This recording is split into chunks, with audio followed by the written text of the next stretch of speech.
ஓவியத்தில் பறக்கும் வண்ணத்து பூச்சி அவருடைய முதல் கவிதை தொகுப்பு. அதை தொடர்ந்து நீலப்பூ, வித்தைக்கார சிறுமி, வானத்துடண்டு, கயிறு, டிங்டாங் போன்ற 13ற்கும் மேற்பட்ட சிறார் இலக்கியங்களை படைத்துள்ளார். அவருடைய ஒற்றை சிறகு ஓவியா எனும் நூல் 2025ஆம் ஆண்டிற்கான பாரத் சாகித்ய புரஸ்கார் விருதினை பெற்றுள்ளது. ஐயா அவர்களுக்கு வாழ்த்துக்கள். இந்நூல் மலையாளத்திலும் மொழிபெயர்க்கப்பட்டுள்ளது. இவருடைய கயிறு நூலும் அதே போல மலையாளத்திலையும் ஆங்கிலத்திலையும் மொழிபெயர்க்கப்பட்டிருக்கு. அது மட்டும் இல்லாம பள்ளி குழந்தைகளால நாடகமாகவும் அந்த கயிறு அப்படின்ற நூல் அரங்கேற்றம் செய்யப்பட்டிருக்கு. ஒற்றை சிறகு ஓவியா நூல் தமிழ்நாடு முற்போக்கு எழுத்தாளர் கலைஞர்கள் சங்கத்தினுடைய சிறார் இலக்கியத்திற்கான விருதையும் பெற்றிருக்கு. அதே போல ஆனந்த விகடனுடைய சிறந்த சிறார் இலக்கியத்திற்கான விருதும் பெற்றிருக்கு. அப்புறம் பள்ளி மாணவர்களுக்கு கதை எழுதுறதுக்கு தொடர்ந்து பயிற்சி அளிச்சுட்டே ஐயா வராங்க. ஐயா அவர்களை வரவேற்கிறோம். எழுத்தாளர் விஷ்ணுபுரம் சரவணன் ஐயா அவர்களுக்கு சிறப்பு செய்ய சிறப்பினர் துறை முனைவர் பட்ட ஆய்வாளர் வாய மணிகண்டன் அவர்களை அழைக்கிறோம்.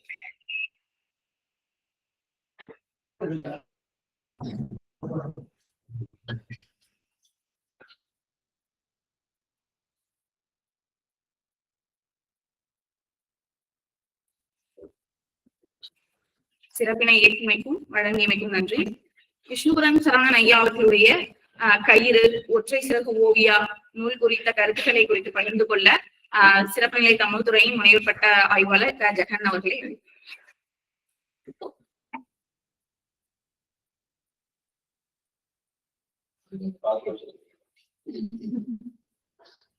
அனைவருக்கும் வணக்கம். கயிறு சிறுகள் அறிமுகப்படுத்தினாரு. ரொம்ப நல்ல கதை, படிச்சு பாருங்க அப்படின்னு சொல்லி கொடுத்தாங்க. புத்தகமாவே கொடுத்தாரு.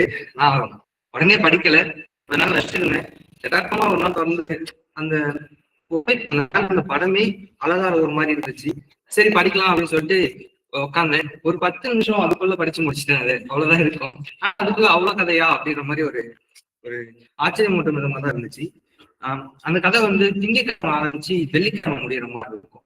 ஒவ்வொரு நாள் மாலையிலும்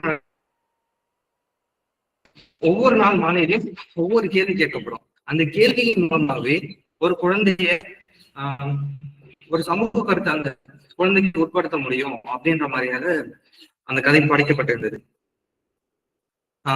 முதல் நாள், அதாவது திங்கட்கிழமை மாலையில கேட்கப்பட்ட கேள்வி, ஏன் இந்த அதாவது ஒரு சிறுவன் பள்ளிக்கு போயிட்டு வரும்போது ஒரு கடைக்காரர் பெட்டிக்கடைக்காரர் சேகரவர் அவர் ஒரு கயிறு கட்டி விட்டுருவாரு. அந்த கயிறு அவனுக்கு பிடிச்சு போய் அதை எடுத்துட்டு அவங்க அம்மா கிட்ட காட்டுவான். பாருங்க எப்படி இருக்குன்னு. அங்க இருந்துதான் தொடங்கும் இந்த கதையை. அதுக்கு அவங்க அம்மாவால அவங்க அம்மா கேட்கக்கூடிய கேள்விகள், அதாவது சேகருக்கும் அவங்க அம்மாவுக்கும் இடையில ஒரு உரையாடல் அந்த சிறுவனை வச்சு நடக்கும். அதை வச்சு கேட்கக்கூடியதான். ஏன் இந்த கயிறுன்னு அவங்க அம்மா கேட்கும்போது அது போயிட்டு அந்த பையன் அந்த கடைக்காரன்ட்டு கேட்பான். அப்படிதான் இருக்கு. அதுக்கு வரக்கூடிய பதில் என்னன்னா, அழகுக்காக கட்டப்பட்டது அப்படின்னு.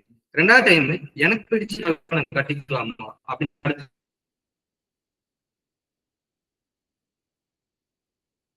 செவ்வாய்க்கிழமை கட்டலாம்.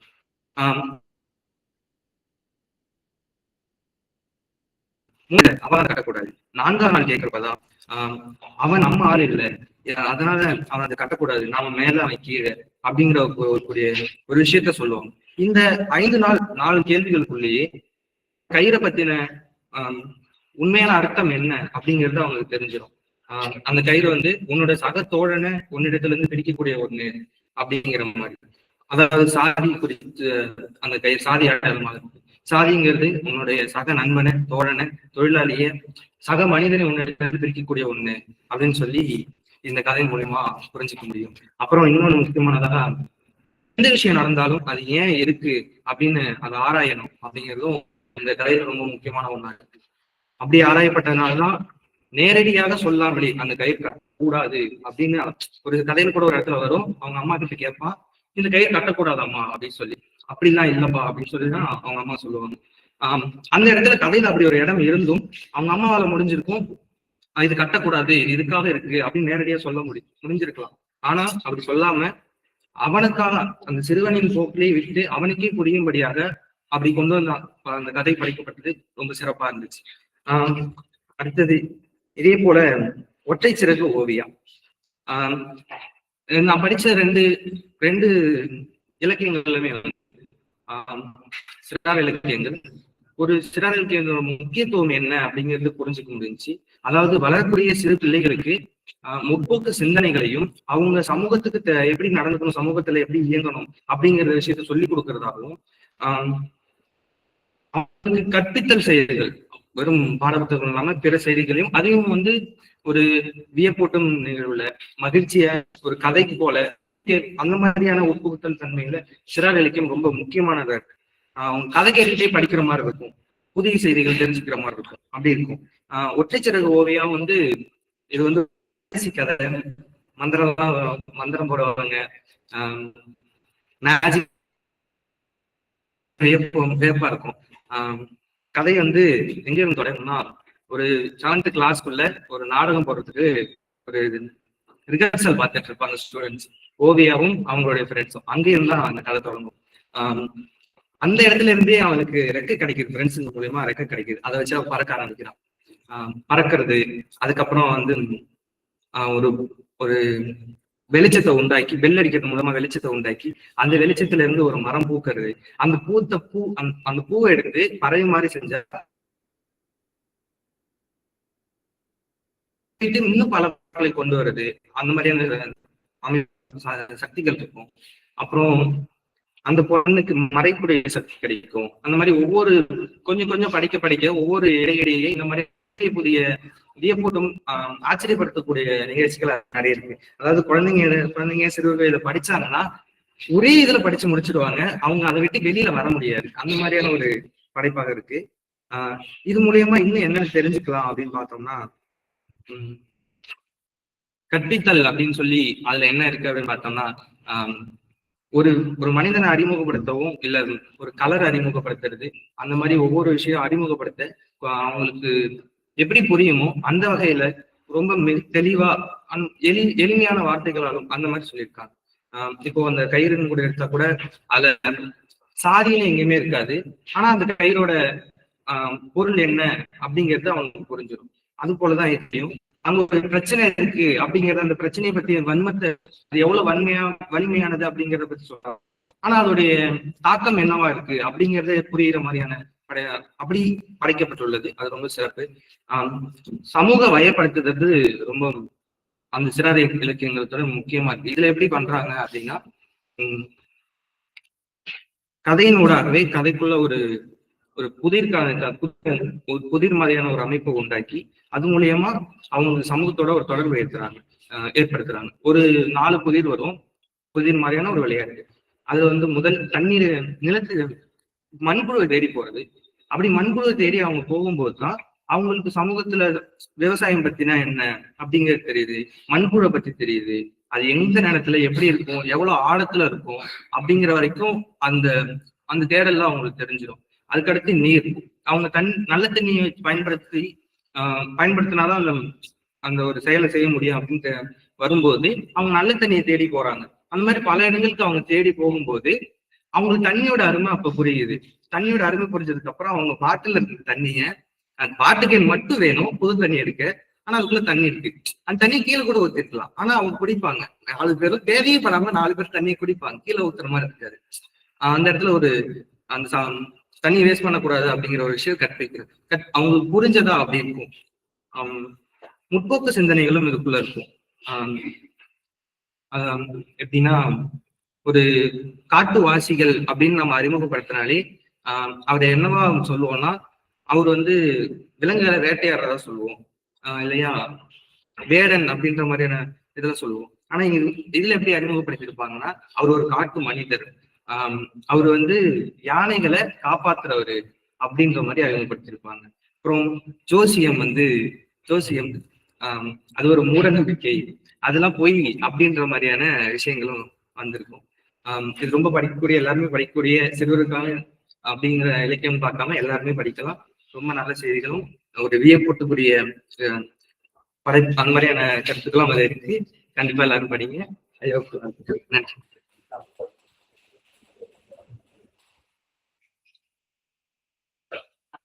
நன்றி. விஷ்ணுபுரம் சரவணன் ஐயா அவர்களுடைய எலியின் வேட்டை நூல் குறித்து உரையாட என் துறை முனையப்பட்ட ஆய்வாளர் வேறு இலக்கிய ஆய்வாளர்.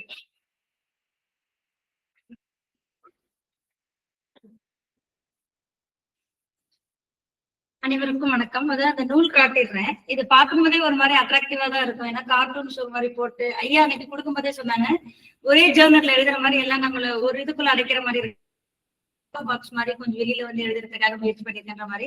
இது படிக்கும் போது அப்படிதான் இருந்தது. பொதுவா எனக்கு என்ன அளவுல வந்து கதைகள் எப்படி அறிமுகமாச்சுன்னா, சின்ன வயசுல படுக்க போகும்போதோ இல்ல எங்க பாட்டி தாத்தா கிட்ட கேட்க மட்டும்தான் எனக்கு கதை அறிமுகம்.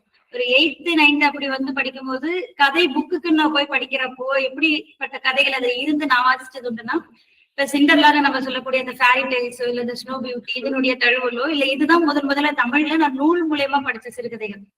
அதுக்கப்புறம் அதை பத்தி கதைகள்லாம் படிக்கிறப்ப அது வேற இது பொதுவா கதைகள் இதை சிறார் இலக்கியம்னு பிரிச்சு பார்க்கல, இது இல்லாம அது ஒரு மாதிரி வழியா வந்துருச்சு.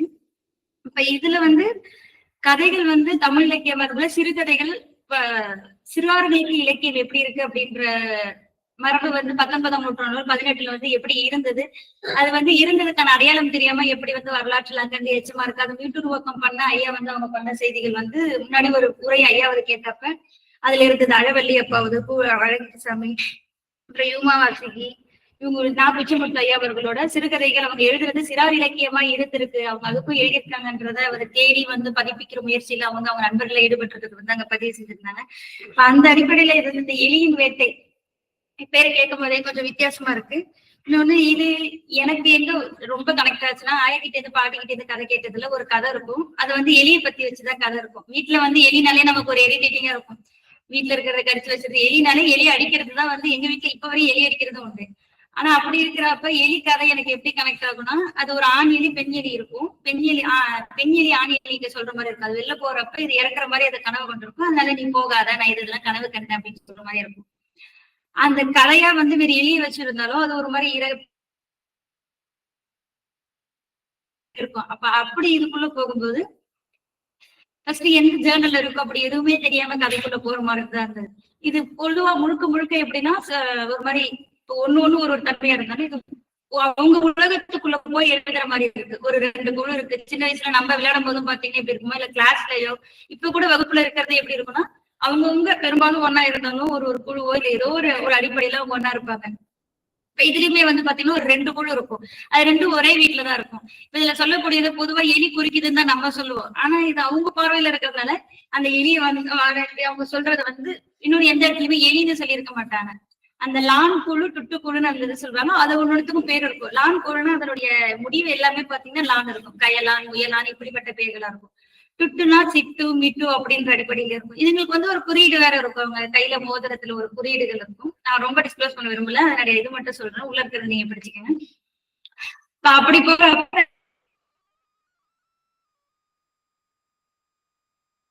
2 குழுவும் சேர்ந்து சண்டையும் போட்டுக்க மாட்டாங்க. ஆனா முரணா பக்கத்துல இருப்பாங்க. இவங்க ஒரு பாட்டுக்கு இருப்பாங்க, அவங்க ஒரு மாதிரி இருக்குவாங்க. 2 பேருடைய இயக்கமும் வந்து மாத்தி கண்காணிச்சுட்டு இருப்பாங்க. அவங்க பாக்குறது இது சிறு வயதுல பொதுவா எனக்கு தெரிஞ்ச எல்லா இடத்துலயும் நடக்கிறது ஒண்ணு. அந்த கேரக்டரைசேஷன் இதுல கொடுத்திருக்கிறது இன்னொன்னு எலி கார்ட்டூன் ஒண்ணு ஆய்வு வரையும் பார்த்தது. டாம் அண்ட் ஜெர்ரி நம்ம எல்லாருக்குமே ரொம்ப கனெக்ட் ஆகுது. எடுத்த உடனே எழுத்த வாசகர்களோட ரொம்ப ஒரு தொடர்பு படுத்துற மாதிரி அவரே வந்து டாம் அண்ட் ஜெர்ரி ஒரு அறிமுகம் கொடுத்து எலியோட சாகசம் வந்து அது உயிர் வாழறதே பூண்டுகிட்ட இருந்து தப்பிச்சு வாழறதே சாகசம் தான் அப்படின்னு சொல்லிட்டு இதுல எலி பொதுவா சாகசம் அது வந்து எப்படி இருக்குன்றத மட்டும் இது பண்ணி பூனையை வச்சு இது பண்ணாம இவங்களுக்குள்ள ஒரு சாகசம். இதெல்லாம் சாகசம் எப்படி கொண்டு போகுதுன்னா, இப்ப நம்ம கிட்ட நேரடியா வந்து நம்ம பக்கத்துல இருக்கிற ஒரு பொருள் எடுக்கிறது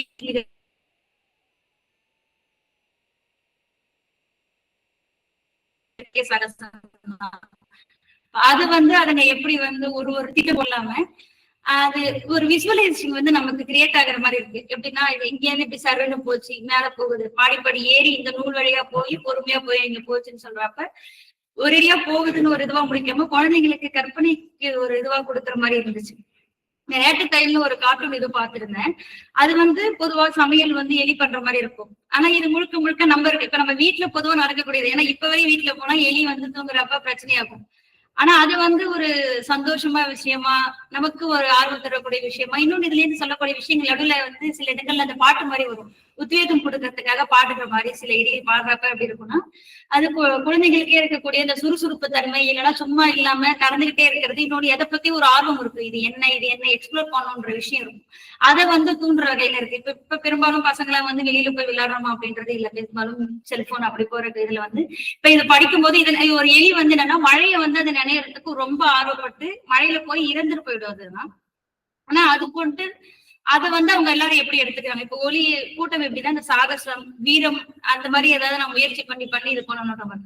இன்னொன்னு எந்த வம்புக்கும் போகாம நம்ம இருக்கணும் அப்படின்றது இருக்கும். இது ரெண்டுத்துக்கும் இருக்கிற பயணத்துல இறுதியில அவங்க 2 பேரும் எந்த முடிவுக்கு வராங்க, 2 குழுவும் இணைந்து செயல்பட்டு ஒற்றுமை மேபி எந்த நிலையில கொண்டுட்டு போற மாதிரி இருக்குன்னு இல்லாம பொது விஷயங்களை குழந்தைகளுக்குன்னு இருக்கக்கூடிய குணங்களை வெளிக்கொண்டு குறையக்கூடியதா இருந்தது. அப்புறம் இந்த ஓவியங்கள் ஒரு மாதிரி சிறுவர் மலர் இந்த மாதிரி விஷயங்கள்லாம் நம்ம பாக்குறப்ப வெறும் கார்ட்டூன்ஸ் பெருசா இருக்கும், ஒரு டைலாக வச்சு கதை முடிச்சிருவாங்க. இது கதையும் பெருசா இருக்கு, அதே நேரங்கள்ல ஓவியங்களை வச்சு மட்டுமே நமக்கு கதை புரிதல் இது பெரும்பாலும் நடக்காது. சொல்லக்கூடிய விஷயம் ஒரு பின்னாடி ஒரு 2 பக்கத்துக்கு ஒரு நிகழ்வு நடக்குதுன்னா அதுக்கு அடுத்து திருப்புறப்ப அதுல இருக்கக்கூடிய ஓவியம் அந்த 2 பக்கத்தை இதை நமக்கு எக்ஸ்பிளைன் பண்ணக்கூடியதா இருக்கு. அப்படி பார்க்கும்போது சிறுவர்களுக்கான இலக்கியம்னு மட்டும் இதை என்னால சொல்ல முடியல. இப்ப படிக்கும்போது எனக்கும் பிடிச்சிருந்தது, அவங்களை மையமிட்டு இல்ல அவங்களுக்கு சொல்லக்கூடியதா இருந்தாலும் பொதுவா படிக்கக்கூடிய பொது வாசகர்களுக்குமே ஒரு நல்ல அனுபவத்தை கொடுக்கக்கூடியதா இருக்கு. இப்ப அண்ணா சொன்ன மாதிரி பெரும்பான்மை இதுவரை நான் அந்த கயிறு ஒற்றை சிறுகோவியா இது படிச்சேன். இது 3மே ஒரு தொடங்கிட்டோம்னா எளிதில முடிக்கக்கூடிய விஷயமா இல்ல, முடிவு தெரிந்தாதான் நமக்கு முடிச்சிட்டு அந்த 1 சிட்டிங் ரீடிங்கிற மாதிரி இருக்கு, அந்த மாதிரி இருக்கு. அதே மாதிரி ரொம்ப இழுத்துட்டு போகாம 1 சிட்டிங் ரீடிங்ல ஒரு 2 மணி நேரத்துல இருந்து முடிக்கிற 2 மணி நேரத்துல 3 மணி நேரத்துக்குள்ள கண்டிப்பா முடிக்கிற அளவுக்கு எளிமையாவும் சிறுவர்களுக்கு தேவையான உலகத்தை வழங்குற மாதிரி இருக்கு. அதனால நீங்களும் புக்கை படிச்சு பார்த்து உங்களோட கருத்துக்கள் அதுக்கப்புறம் பகிர்ந்தா நன்றி.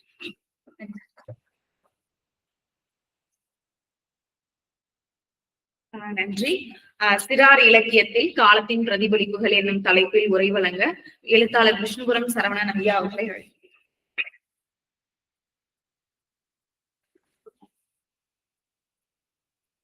எல்லோருக்கும் வணக்கம். ரொம்ப மகிழ்ச்சியான ஒரு காலை பொழுதான் நான் பாக்குறேன். ஏன்னா சில விஷயங்கள் பேர் கேள்விப்பட்டிருக்கோம், ரொம்ப புகழ்பெற்றதுன்னு சொல்லுவோம். ஆனா என்ன புகழ்பெற்றதுன்னு நமக்கு தெரியாது, அது எவ்வளவு புகழ்பெற்றதுன்னு நமக்கு தெரியாது. காலையில கூட நண்பர் வீட்டுல தங்கியிருந்தப்போ ஒரு விஷயத்த சொன்னேன். ராமச்சந்திர குஹா இருக்கார் இல்லையா, புகழ்பெற்ற ரெஸ்டாரண்ட், அவரை நாங்க விகடன் தடத்துல வேலை பார்க்கும்போது ஒரு பேட்டி எடுக்கலாம்னு முடிவு பண்ணோம். அவர் எதர்ச்சியாக அவருடைய அக்கா வீடு சென்னையில இருக்காங்க, அதனால வர்றதா ஒரு தெரிஞ்சுது. அதனால அவர் ஏர்போர்ட்லயே அவர் மடக்கி சில கேள்விகளோட எதிர்கொண்டு ஒரு பேட்டி எடுத்து விகடன் தரத்துல பப்ளிஷ் பண்ணலாம்னு சொல்லிட்டு அவர் பர்மிஷன் கேட்டிருந்தோம். அவரும் சரின்னு சொல்லிட்டு ஒரு 2 மணி நேரம் ஒதுக்கி தரதா சொல்லியிருந்தேன். ஆனா நானும் என்னோட நண்பரும் அலுவலகத்துல இருந்து போயிருந்தோம். போயிட்டு அவர் கேள்விகள்லாம் தயார் பண்ணிட்டு போயிருந்தோம். போனப்ப கெடுவாய்ப்பா என்னாச்சுன்னா, அவருக்கு வர்ற விமானம் ரொம்ப தாமதமா இருந்துச்சு. அவர் 5 மணிக்கு அவரோட சகோதரி வீட்டுக்கு இருக்கணும், 5 மணிக்கு தான் விமானமே இறங்குச்சு. அதனால அவர் வெளில வர்றதுக்கு ரொம்ப தாமதம் ஆயிடுச்சு. அதனால அவருக்கு பேட்டி கொடுக்குற மாதிரியான நேர அவகாசம் இல்லை.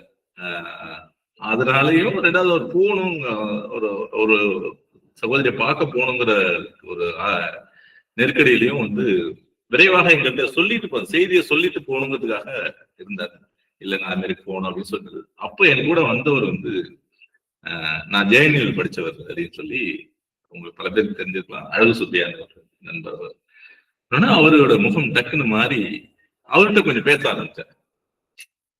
ஒரு இந்தியா முழுக்க மதிக்கக்கூடிய ஒரு ஆளுமை, பொதுவாக ஏதோ ஒரு பத்திரிகையில இருந்து வந்திருக்காங்க, அது புகழ்பெற்ற தமிழ்நாட்டில் ஒரு புகழ்பெற்ற ஒரு பத்திரிகையில தான் வந்திருக்கும். இருந்தாலும் அதை மீறி ஒருத்தர் மீது கவனம் குவிப்பது, ஜேஎன்யூல படிச்ச மாணவர் சொல்லும் போது அவர் உடனே அவர் மீது ஒரு கவனம் குவிச்சு அவர்கிட்ட கொஞ்சம் கூடுதலா நேரம் பேசிட்டு அது ஒரு அப்ப இந்த ஜேஎன்யூ பத்தி அவருடைய மதிப்பீடு எப்படி இருக்கும், அவர் எவ்வளவு இந்த பல்கலைக்கழகத்துக்கு மீது அவர் தன்னுடைய மதிப்பீடை வைத்திருக்காரு புரியும் போது பொதுவாக செய்திகளாக தெரியறது வேற, நாம் மதிக்கிற கொண்டாடுகிற ஒரு பார்த்து வியக்கிற ஒரு ஆளுமை இன்னொரு ஒன்றை பார்த்து அவர் மாதிரி மதிக்கும் போது நம்ம இயல்பாவே அது மேல ஒரு மதிப்பு வந்துடும் இல்லையா. அப்படி எனக்கு ஜேஎன்யூ மேல இருந்த மதிப்பு என்பது அவருடைய முகக்குறிப்புல இருந்து இன்னும் கூடுதலாக எனக்கு இந்த பல்கலைக்கழகம் மீது ஒரு மதிப்பு அன்பு ஏற்பட்டுச்சு. அது இங்கு வந்து எனக்கு விருதுக்கு பிறகு இங்க பேச அழைப்பு வந்த பிறகு நிஜமாக ரொம்ப மகிழ்ச்சி இருந்தது. நம்முடைய ஆசிரியர் ரவீந்திரன் ஐயா அவர்கள் வந்து சொல்லும் போது ரொம்ப ஓகையுடன் நான் ஒத்துக்கொண்டேன் அது வருவதற்கு. நண்பர்கள் எல்லோருமே என்னுடைய அந்த விருது விழாவுக்கு நீங்க வந்தது வந்து ரொம்ப மகிழ்ச்சியா இருந்துச்சு. சில நண்பர்கள் டெல்லியில இருந்த நண்பர்கள் வர மாதிரி இருந்துச்சு, சில சூழல்கள் வர முடியல. என் சார்பாக ஒரு 10 பேர் வந்து அந்த நேரத்துல வந்து விருது பெறும் நேரத்தில் நீங்க இருந்தது வந்து நிஜமாவே இது நம்ம ஒரு மகிழ்ச்சியா இருந்துச்சு. இன்னைக்கு நான் உங்களுக்கு அவரு ஐயா கேட்டா சிறார் இலக்கியம் குறித்து நிறைய பேசுவதற்கான விஷயங்கள் இருக்கு. ஆனா மிக முக்கியமான ஒரு விடயத்தை எடுத்து பேசணும் அப்படின்னு நான் நினைச்சேன்.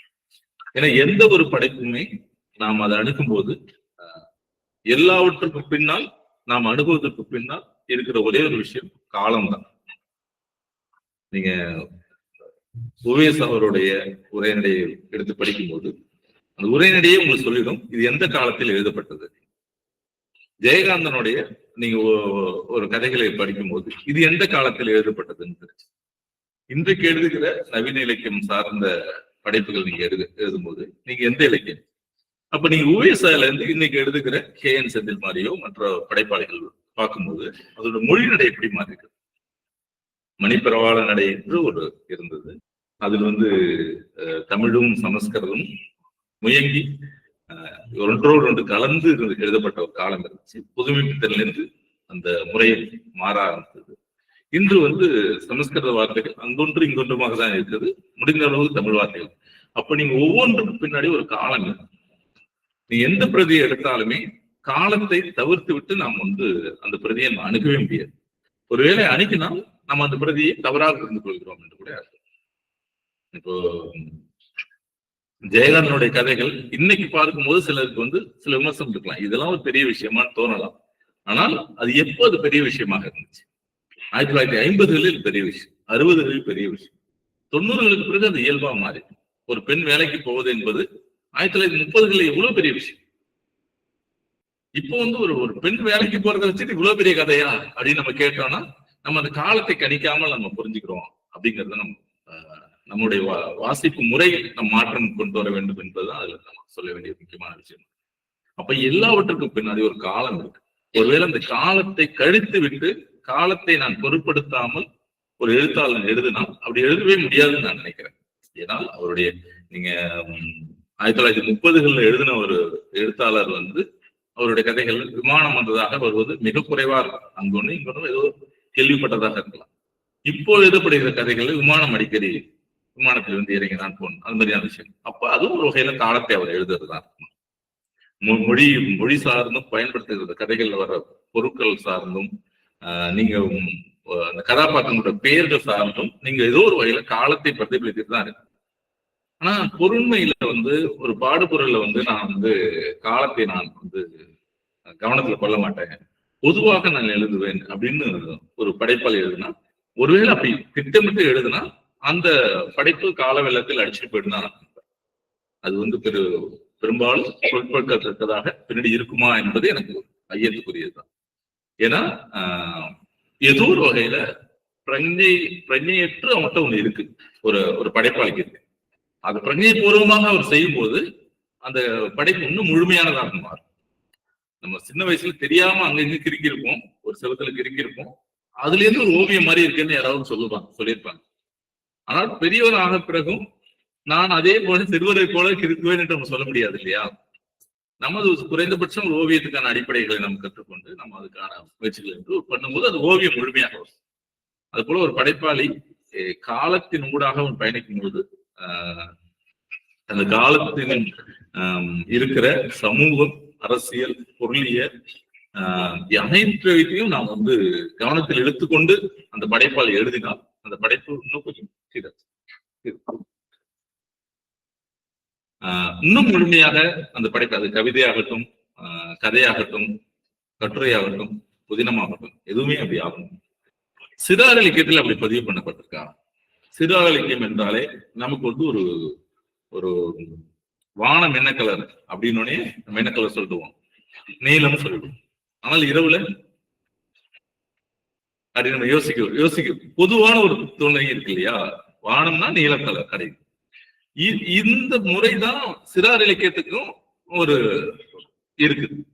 சிறார் இலக்கியம்னா என்ன, ஒரு நீதி நெறி கதைகளை சொல்லுவாங்க, ஒரு புராண இதிகாச கதைகளை எளிமைப்படுத்தி அல்லது சுருக்கமாக ஒரு ராமாயண கதையை சுருக்கமாக ஒரு பாலராமாயணம் என்று சொல்லுவாங்க. இவ்வளவு விவரணைகள் அவங்களுக்கு தேவையில்லை, காண்டங்காண்டமா பிரிக்க வேண்டியதில்லை. இப்படி மகாபாரதம் என்ன ரொம்ப சுருக்கமா ஒரு 50 பக்கத்துல குழந்தைகளுக்கு சொல்வது, நிறைய படங்களோட சொன்னா போதும், இப்படி என்றுதான் சிறார் இலக்கியத்தை பொதுவான புரிதலோட எல்லா மட்டத்திலையும் இருக்காங்க. நம்ம யாரையும் இவங்கதான் அப்படி இருக்காங்க அவங்கதான் அப்படி இருக்காங்க நம்ம குறை சொல்லி இது பண்றது. ஆனால் பொதுவாக சிறார் இலக்கியம் குறித்த ஒரு எண்ணம் அப்படிதான், எளிமையான கதை, அதுல ஒரு நீதி இருக்கணும். குறிப்பா ஒரு 5 பக்க கதை சொன்ன பிறகும் கூட கீழே நீதி என்று போட்டு ஒரு கெடுவான் கேடு நினைப்பான் என்று ஒரு எழுதணும். 5 பக்க கதைகளில் உங்களால் அந்த நீதியை கடத்த முடியாமல் கீழே இருக்க 2 வரி தான் உங்களை கடத்த முடியும் நீங்க நம்பினீங்கன்னா அந்த படைப்பாளியோட தோல்வி தானே. அது நீங்க 5 பக்கங்களால அந்த குழந்தைகள்கிட்ட நீங்க நினைச்ச விஷயத்த சொல்ல முடியல. நான் 2 விஷயம், அது ஒருவேளை அது 5 பக்கங்கள் அவங்களால தவற விட்டுட்டாங்கன்னா, கண்டுக்காம போயிட்டாங்கன்னா, நான் கீழே எழுதுறேங்கிறது ஒரு நல்ல அழகா எனக்கு ஒரு மயில் படத்தை வரைந்து பக்கத்துல இதுதான் மயில் என்று எழுதினால் அது எப்படி நல்ல ஓவியமாக வருமா என்று ஒரு சந்தேகம் வரும் இல்லையா. அவங்க யாராவது நீதான் மயில் வரைஞ்சிட்டு கீழே மயில் எழுதுற அப்படின்னு கேட்போம் இல்லையா. அதே போலதான் நம்ம ஒரு சிறார் கதைகளில் கதைகள் நீதியை நீதி நெறியை கடைசி வருகிறது. அது நம்ம தமிழில் மட்டும் இல்ல, உலகம் முழுக்க மாரல் ஆஃப் த ஸ்டோரி அப்படின்னு சொல்லிதான் அவங்க ஆரம்பிக்கிறாங்க அல்லது முடிக்கிறாங்க.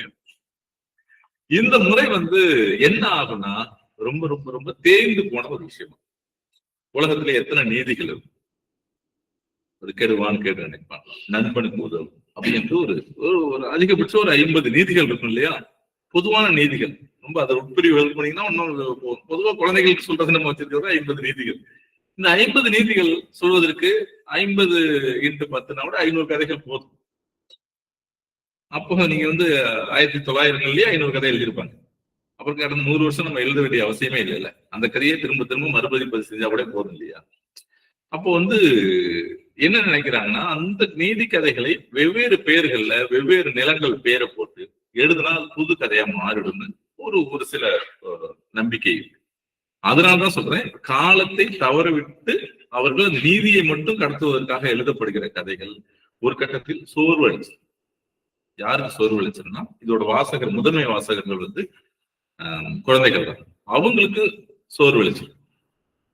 2 பேரும் எனக்கு விமர்சனம் பண்ணும்போது ஒரு விஷயத்த ரொம்ப குறிப்பிட்டு சொன்னீங்க. 2 பேருமே புத்தகத்தை ரொம்ப ஆழ்ந்து வாசிச்சிருக்கேன். அவங்களுக்கு தனிப்பட்ட முறை என்னுடைய நன்றி.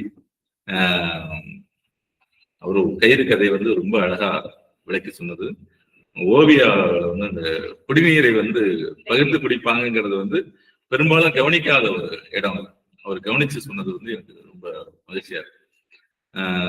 இப்ப என்ன நடக்குதுன்னா, அவங்க ஒரு பெரியவர்கள் நீங்க படிங்க, பெரியவர்கள் நீங்க இது படிங்க அப்படின்னு நீங்களும் படிங்கன்னு சொல்றதுக்கு பின்னாடி இருக்கு இல்லையா, இதுதான் பேசிக். நான் நினைக்கிறேன் ரொம்ப அடிப்படையான ஒரு விஷயம். நார்னியா படம் பார்த்திருக்கோம். நார்னியா முதல்ல ஒரு நாவலாக எழுதப்பட்டார். லூயிஸ் நாவலாக எழுதினார். எழுதின பிறகு பல்வேறு படங்களாவது அவர் ஒரு சில்ட்ரன் லிட்ரேச்சருக்கு ஒரு பேசிக்கா ஒரு 5 விதிகள் வச்சிருக்காரு. அது ரொம்ப முக்கியமான, எனக்கு ரொம்ப பிடிச்ச ஒரு விதி ஒரு சிறுவர்களுக்காக நீங்க எழுத கதை சிறுவர்களுக்கு மட்டுமே இருந்தால் அது நல்ல கதை அல்ல அப்படின்னு. குழந்தைங்களுக்கு தான் நீங்க எழுதுறீங்க, ஆனா குழந்தைகள் மட்டும்தான் அதை ரசிப்பாங்க, குழந்தைங்க மட்டும்தான் படிப்பாங்கன்னா அது நல்ல கதை இல்லை. ஏன்னா குழந்தைகளுக்காக இது நல்ல புத்தகம் சொல்றது யார்? ஒண்ணு ஆசிரியர்கள் சொல்லுவார்கள் அல்லது பெற்றோர்கள் சொல்லுவார்கள். அவங்களுக்கு யாராவது ஒரு ஆள் சொல்லணும் இல்லையா. இப்ப நான் என் பொண்ணுக்கு இது நல்ல புத்தகம் நான் சொல்லணும், அப்படி நல்ல புத்தகம் நான் சொல்லணும்னா நான் என்ன பண்ணேன், என்ன முதல்ல அந்த புத்தகம் கவரணும். அப்ப குழந்தைகளுக்காக எழுதுறவங்க குழந்தைகளை மையப்படுத்த எழுதணும். அதான் முதன்மை வாசகர் அவர் தான். ஆனால் அதோட லேயர்ஸ் கொஞ்சம் இருக்கும். நீங்க ஒட்டச்சேரி ஓவியா படிக்கும் போதும் நீங்க கயிறு படிக்கும் போதும் நீலப்பூ படிக்கும் போதும் அதுக்குள்ள ஒரு லேயர்ஸ் இருக்கு. ஒரு 10 வயது ஒரு சிறுவனோ சிறுமியோ படிக்கும் போது கதையோட வேகம், அந்த வேகத்தோட போயிட்டே இருப்பாங்க. ஒரு 15 வயதுல படிக்கிறவங்களுக்கு வந்து இன்னொரு லேயர் புரியும். அந்த லேண்ட்ஸ்கேப் கொஞ்சம் இன்னும் புரியும். அவங்களுக்கு நிலப்பரப்பு சார்ந்த இன்னும் ஒரு புரிதல் வரும். அப்புறம் அவங்க கேள்வி கேட்கறதோட வெவ்வேறு வடிவங்கள். கயிறு ஏன் அம்பேத்கருக்கு வந்து இந்த கயிறு கொடுக்க மாட்டீங்கன்னு கேட்கிற கேள்வி வந்து ஒரு 10 வயதுல வந்து என் ஃப்ரெண்டுக்கு கொடுக்க மாட்டேங்கிறீங்களேன்னு இருக்கும் அந்த கேள்வி. ஒரு 15 வந்து அம்பேத்கர்னா என்ன பேர் என்ன, அம்பேத்கர்னா அவன் என்னது, அவங்க ஏன் வேற பேர் வைக்காம அம்பேத்கர் பேர் வச்சிருக்காங்க அப்படின்னு அந்த ஒரு கேள்வி. அந்த கேள்வியில இருந்து இன்னும் அந்த கேள்வி மூணே சொற்கள் தான். ஆனா 10 வயதில் ஒரு விதமாகவும் 15 வயதில் ஒரு விதமாகவும் 20 வயதில் ஒரு விதமாகவும் அது புரியுது. அது அப்படி அதுக்குள்ள லேயர்ஸ் நம்ம சிறார் இலக்கியத்துக்குள்ளார நம்ம அடுக்கதான் அது வந்து எல்லோருக்குமான கதையாக மாறும். அதுக்கு பின்னாடி ஒரு காலம் இருக்கு. எந்த காலத்துல எழுதணும், இது கயிறு கதையை எழுத வேண்டிய ஒரு தேவை என்ன இருக்கு, நீலப்பூ எழுத வேண்டிய ஒரு தேவை என்ன இருக்கு, சாதிங்கிற ஒரு சாதி வேற்றுமை சாதி பாகுபாடே இல்லாத ஒரு சமூகத்தில் ஒரு கயிறுங்கிற ஒரு கதை எழுதப்படுமா, ஒரு நீலப்பூங்கிற ஒரு கதை எழுதப்படுமா? ஒரு மலைப்பூன்னு ஒரு நாவல் விழியன் எழுதியிருக்காரு. ஒரு மலைப்பகுதியில வசிக்கிற ஒரு குழந்தைக்கு கல்வி கிடைப்பதில் ஏற்படுகிற சிரமங்கள் பத்தி எழுதியிருக்காரு. அப்படி சிரமமே இல்லாத ஒரு சூழல் இருந்துச்சுன்னா அந்த நாவல் வர்றதுக்கான ஒரு இது. அப்ப நாவல் என்பது 2020ஆம் ஆண்டு 25ஆம் ஆண்டுனா இந்த காலகட்டத்தில் மலைப்பகுதியில் வசிக்கின்ற ஒரு சிறுமிக்கு கல்வி கிடைப்பது சிக்கல் இருக்கு, அவர் போராடி அந்த கல்வியை பெறுகிறார் அப்படிங்கிறத ஒரு காலத்தை உரை வைக்கும், மறைமுகமாக உரை வைக்கும். அப்ப இந்த காலத்தை ஃபாலோ பண்ணி நம்ம படிக்கும் போது நம்ம அந்த காலத்தில் நடந்த மற்ற விஷயங்கள் எல்லாத்தையும் நம்ம யோசிப்போம். இப்ப 2020 இப்படி ஒரு கதை வருதுன்னா 2020 வேற என்னென்ன நடந்திருக்கு, அந்த இடத்துல சமூகம் சார்ந்த என்ன போராட்டம் இருந்துச்சு, அரசியல் சார்ந்த என்ன போராட்டம் இருந்துச்சு, மொழி சார்ந்த என்ன போராட்டம் இருந்துச்சு, இப்படிலாம் தெரிஞ்சுக்கிட்டு. ஏன்னா என்னை அறியாமலே நான் இப்ப எழுத இந்த காலகட்டத்துல இது வந்துடும் இல்லையா, ஒரு பேர் வைக்கிறதுல இருந்து ஒரு இது வைக்கிறது எல்லாமே வந்துடும். அப்போ வந்து நீங்க அந்த காலத்தை புரிஞ்சுக்காம அந்த பேர்களை மட்டும் படிச்சோம்னா அது வந்து ஒண்ணு இல்லை. என்னுடைய ஒற்றைச்சிறு ஓவியால கடைசியில ஒரு ஒரு ஒரு 13 பேரோட பேர் போட்டு மாத்தி மாத்தி போட்டீங்கன்னா ஒரு விடை வந்துடும். அதுல வந்து வெறுமே படிச்சீங்கன்னா ஒரு பேர்கள், அந்த பேர்கள்ல சில பேர்கள் வந்து நீருக்காக போராடின ஒருவருடைய பேர். அது ஒரு லேயர். முதல்ல 13 பேர் தான் புரியும். நீ அதுக்கப்புறம் அது இன்னொரு முறை வாசிக்கும் போது இந்த பேர் நம்ம எங்கேயே கேள்விப்பட்டிருக்கோமே, இந்த கதை எழுதப்பட்ட காலகட்டத்துல ஒரு 10 ஆண்டுகளுக்கு முன்னாடி இது நீர் தொடர்பான ஒரு விஷயம், நீருக்காக போராடின ஒருத்தவங்களோட பேர் இருக்காது. நீங்க நக்கீரன் அவர்கள் தெரிஞ்சிருப்பீங்க, எழுத்தாளர் நக்கீரன். ஒரு புத்தகம் எவ்வளவு கவனமாக உருவாக்கப்பட வேண்டும் என்பதற்கு அதோட டெடிகேஷன் இருக்குல்ல. டெடிகேஷன் பகுதி வழக்கமா என்ன பண்ணுவாங்க, உறவினர்களுக்கு போடுவாங்க, தெரிஞ்ச நண்பர்களுக்கு போடுவாங்க. அவர் வந்து நீர் பத்தி ஒரு நீருடைய அவசியம் பத்தி அதுக்கு வந்து டெடிகேட் பண்ணது வந்து லீலாவதிக்கு டெடிகேட் பண்ணு. லீலாவதி யாருன்னு உங்களுக்கு யாருக்கா தெரியுமா? மதுரை லீலாவதி. மதுரை லீலாவதி வந்து அங்க ஒரு அரசியல் கட்சியில இருந்தாங்க. அந்த பகுதிக்கு தண்ணீர் வரல, தண்ணீரை வந்து வெவ்வேறு ஆட்கள் கொள்ளையடிக்கிறாங்க அப்படின்னு சொல்லி அதற்கு எதிராக போராடி அதனால் கொல்லப்பட்டவர். தண்ணீருக்காக தன் பகுதிக்கு தண்ணீர் வேண்டும் என்று போராடி அதற்காக தன் உயிரை இந்த சமூகத்துக்கு கொடையாக கொடுத்த ஒரு பெண். அவருக்கு அந்த புத்தகத்தை டெடிகேட் பண்றாங்க. அப்ப அந்த புத்தகத்துக்கான கனம் வந்து எங்கெங்கெல்லாம் கொடுக்கு, ஒரு எழுத்துக்கு மட்டும் இல்ல, அந்த அட்டை டு அட்டையோ அந்த கணத்தை இப்படி. அப்போ வந்து நீங்க வந்து ஒருவேளை லீலாவதிக்கு முன்னாடி இந்த புத்தகம் எழுதப்பட்டிருந்துச்சுன்னா அவருக்கு டெடிகேட் பண்ணு. அதுலயும் ஒரு காலம் நமக்கு உறைஞ்சிக்கிட்டே இருக்கு. இப்ப நம்ம வந்து தொடங்கின இடத்துக்கே வந்தோம்னா சிறுவர்களுக்கான கதைகள் ஒண்ணு புராண இதிகாச நீதி நெறி கதைகள் என்று ஒரு பக்கம் ஒரு தண்டவாளத்தின் ஒரு பகுதியாக ஒண்ணு போயிட்டே இருக்கு. ஒரு 100 ஆண்டுகளுக்கு முன்னாடியே அது வந்துட்டே இருக்கு. பாரதியார் காலத்துக்கு அதுக்கு முன்னாடியிலேருந்தே ஒரு பாலதீபிகைங்கிற ஒரு பத்திரிகையில தான் முதலாக சிறார் படைப்பு வந்துச்சுன்னு சொல்றாங்க. 100 ஆண்டுகள் ஆயிடுச்சு, 100 ஆண்டுகளுக்கு மேலே ஆயிடுச்சு. அப்போ தண்டவாளத்தின் ஒரு பகுதியில ஒரு தண்டவாளம் போல இந்த நீதி நெறி இதிகாச புராண கதைகள் வந்துகிட்டே இருக்கு. அதுல நீங்க எப்போ வேணாலும் நீங்க மறுபதிப்பு செய்யலாம். அதுல ஒண்ணும் பெரிய வித்தியாசங்கள் இருக்காது. வேணா சில வார்த்தைகள் பிரச்சனையா இருக்கும். அப்போ வந்து பறவைகளுக்கு பட்சின்னு எதிர்ப்பாங்க. பட்சின்னு இப்ப புரிஞ்சா பட்சின்னு புரியாதுன்னு பறவைகள் வந்து இப்படியான சின்ன சின்ன விஷயங்கள் தான் இருக்குது. பெரும்பாலும் நீங்க அதை கை வைக்க வேண்டியது இல்லை. இது காலத்தை பெரும்பாலும் அவர்கள் பெருசா கவனத்தில் இல்லாத ஒரு படைப்பு தான். இன்னொரு பக்கம் தண்டவாளத்தின் இன்னொரு பக்கம் இன்னொரு ஒரு பகுதியை போல சமகாலத்தில் அவர்கள் வாழ்ந்த காலத்தில் என்ன நடந்துச்சோ அல்லது அதற்கு சில ஆண்டுகளுக்கு முன் நடந்ததையோ அல்லது வரலாற்றில் மிக முக்கியமாக இது குறிப்பிட வேண்டும், இந்த வரலாற்றை குறிப்பிட வேண்டும் அப்படின்னு சொல்லியோ சிறார்களுக்கு நூற்றாண்டு காலமாக தொடர்ச்சியாக எழுதப்பட்டே இருக்கு. புராண இதிகாச நீதிநெறி கதைகள் புத்தகங்கள் எப்படி பாதுகாக்கப்பட்டு மறுபதிவு செஞ்சு இங்க கொடுக்கப்பட்டதோ அதே போல இந்த புத்தகங்கள் இங்க கொடுக்கப்படாதனால நமக்கு என்ன நினைக்கிறோம்னா, வானம் என்பது நீளம்னு சொல்வது போல சிறாறு கதைகள்னாலே அது வந்து நீதிநெறி கதைகள் சொல்றது, ஒரு கரடி வந்து வரும், ஒரு காட்டுக்குள்ள நடக்கும் அப்படின்னு மாதிரி ஒரு ஃபேண்டசி மட்டும் அவங்களுடைய சிறுவர்களுடைய வாசிப்பை மட்டும் முதன்மைப்படுத்துகிற ஒரு விஷயமாக அது மாறும். ஆனா அப்படி இல்லாம நிறைய சமூக விஷயங்களை பேசுகிற கதைகளாகவும் நம்ம தொடக்கத்துல அவங்க சொன்னது போல பிச்சைமூர்த்தியோட கதை கிளிகளும் காக்கைகளும் கிளிகளும். அப்புறம் அந்த கிளிகள் போய் ஒரு புளிய மரத்துல போய் தங்க போகும்போது ரொம்ப ரொம்ப சாதாரணமான ஒரு கதை. அப்போ ஒண்ணு சொல்ல போனா அந்த கதை வந்து வட்டார வழக்கிலேயோ அல்லது ஆங்கிலத்திலேயோ இது வந்து அதிகமா பேசப்பட்ட கதையாதான். 1960கள்ல இதே கதைய மன்னிக்கணும் அழகிரிசாமி அழவல்லியப்பா எழுதுறாரு. அழவல்லியப்பா என்ன எழுதுறாருன்னா, அழவல்லியப்போட கதையை சொல்றேன். ஒரு காட்டுல 2 காக்கா இருக்கு. இந்த 2 காகங்களும் என்ன பண்ணுது, உணவுக்காக ரொம்ப வெகு தூரம் போய் ஒரு கிராமத்துல உணவு தேடிட்டு அங்க கிடைக்கிறது சாப்பிட்டுட்டு மறுபடியும் காட்டுக்கு வரும். அப்ப அதுல ஒரு காக்கா சொல்லுது, இன்னும் தினமும் அப்படியே போயிட்டு வந்துட்டு இருக்கோம், உணவுக்காக அவங்க ஏதோ அங்க வைக்கிற சாதம் மரியாதை உணவுக்காக நம்ம இவ்வளவு தூரம் தினமும் பறக்கணுமா, நம்ம அந்த ஊர்லயே ஏதாவது ஒரு மரத்தில் தங்கிட்டா என்ன, எங்க தங்கலாம் அப்படிங்கிறது அங்க ஒரு ஒத்த பனைமரம், இந்த மரத்தில் தங்கிடலாம். அப்போ கூட இருக்கிறது சொல்லுது, இல்ல ஒரு மரமா இருக்கிறது நம்ம தங்குறது நமக்கு பாதுகாப்பு இல்லை, நம்ம காட்டுக்கே போயிட்டு வந்துருவோம். சரி இல்ல நான் அங்கேயே தங்கிறேன். ஒரு காகம் தங்கிடுது, ஒரு காகம் காட்டுக்குள்ள இருக்கு. சில மாதங்கள் ஆகுது, ஒரு பெரிய புயல் வருது. காட்டுல இருக்கிற மரங்கள் அடர்த்தியா இருக்கனால பெரிய பாதிப்பு இல்லை. ஒத்த மரமா இருந்தது கீழே விழுந்து மரம் கீழே விழுந்தது. அப்போ குஞ்சுகளோட இருந்த அந்த காகம் குஞ்சுகள்லாம் இறந்து போய் நீ சொன்ன மாதிரி நான் காட்டுல இருந்தேன். இது ஒரு வழக்கமான ஒரு இது.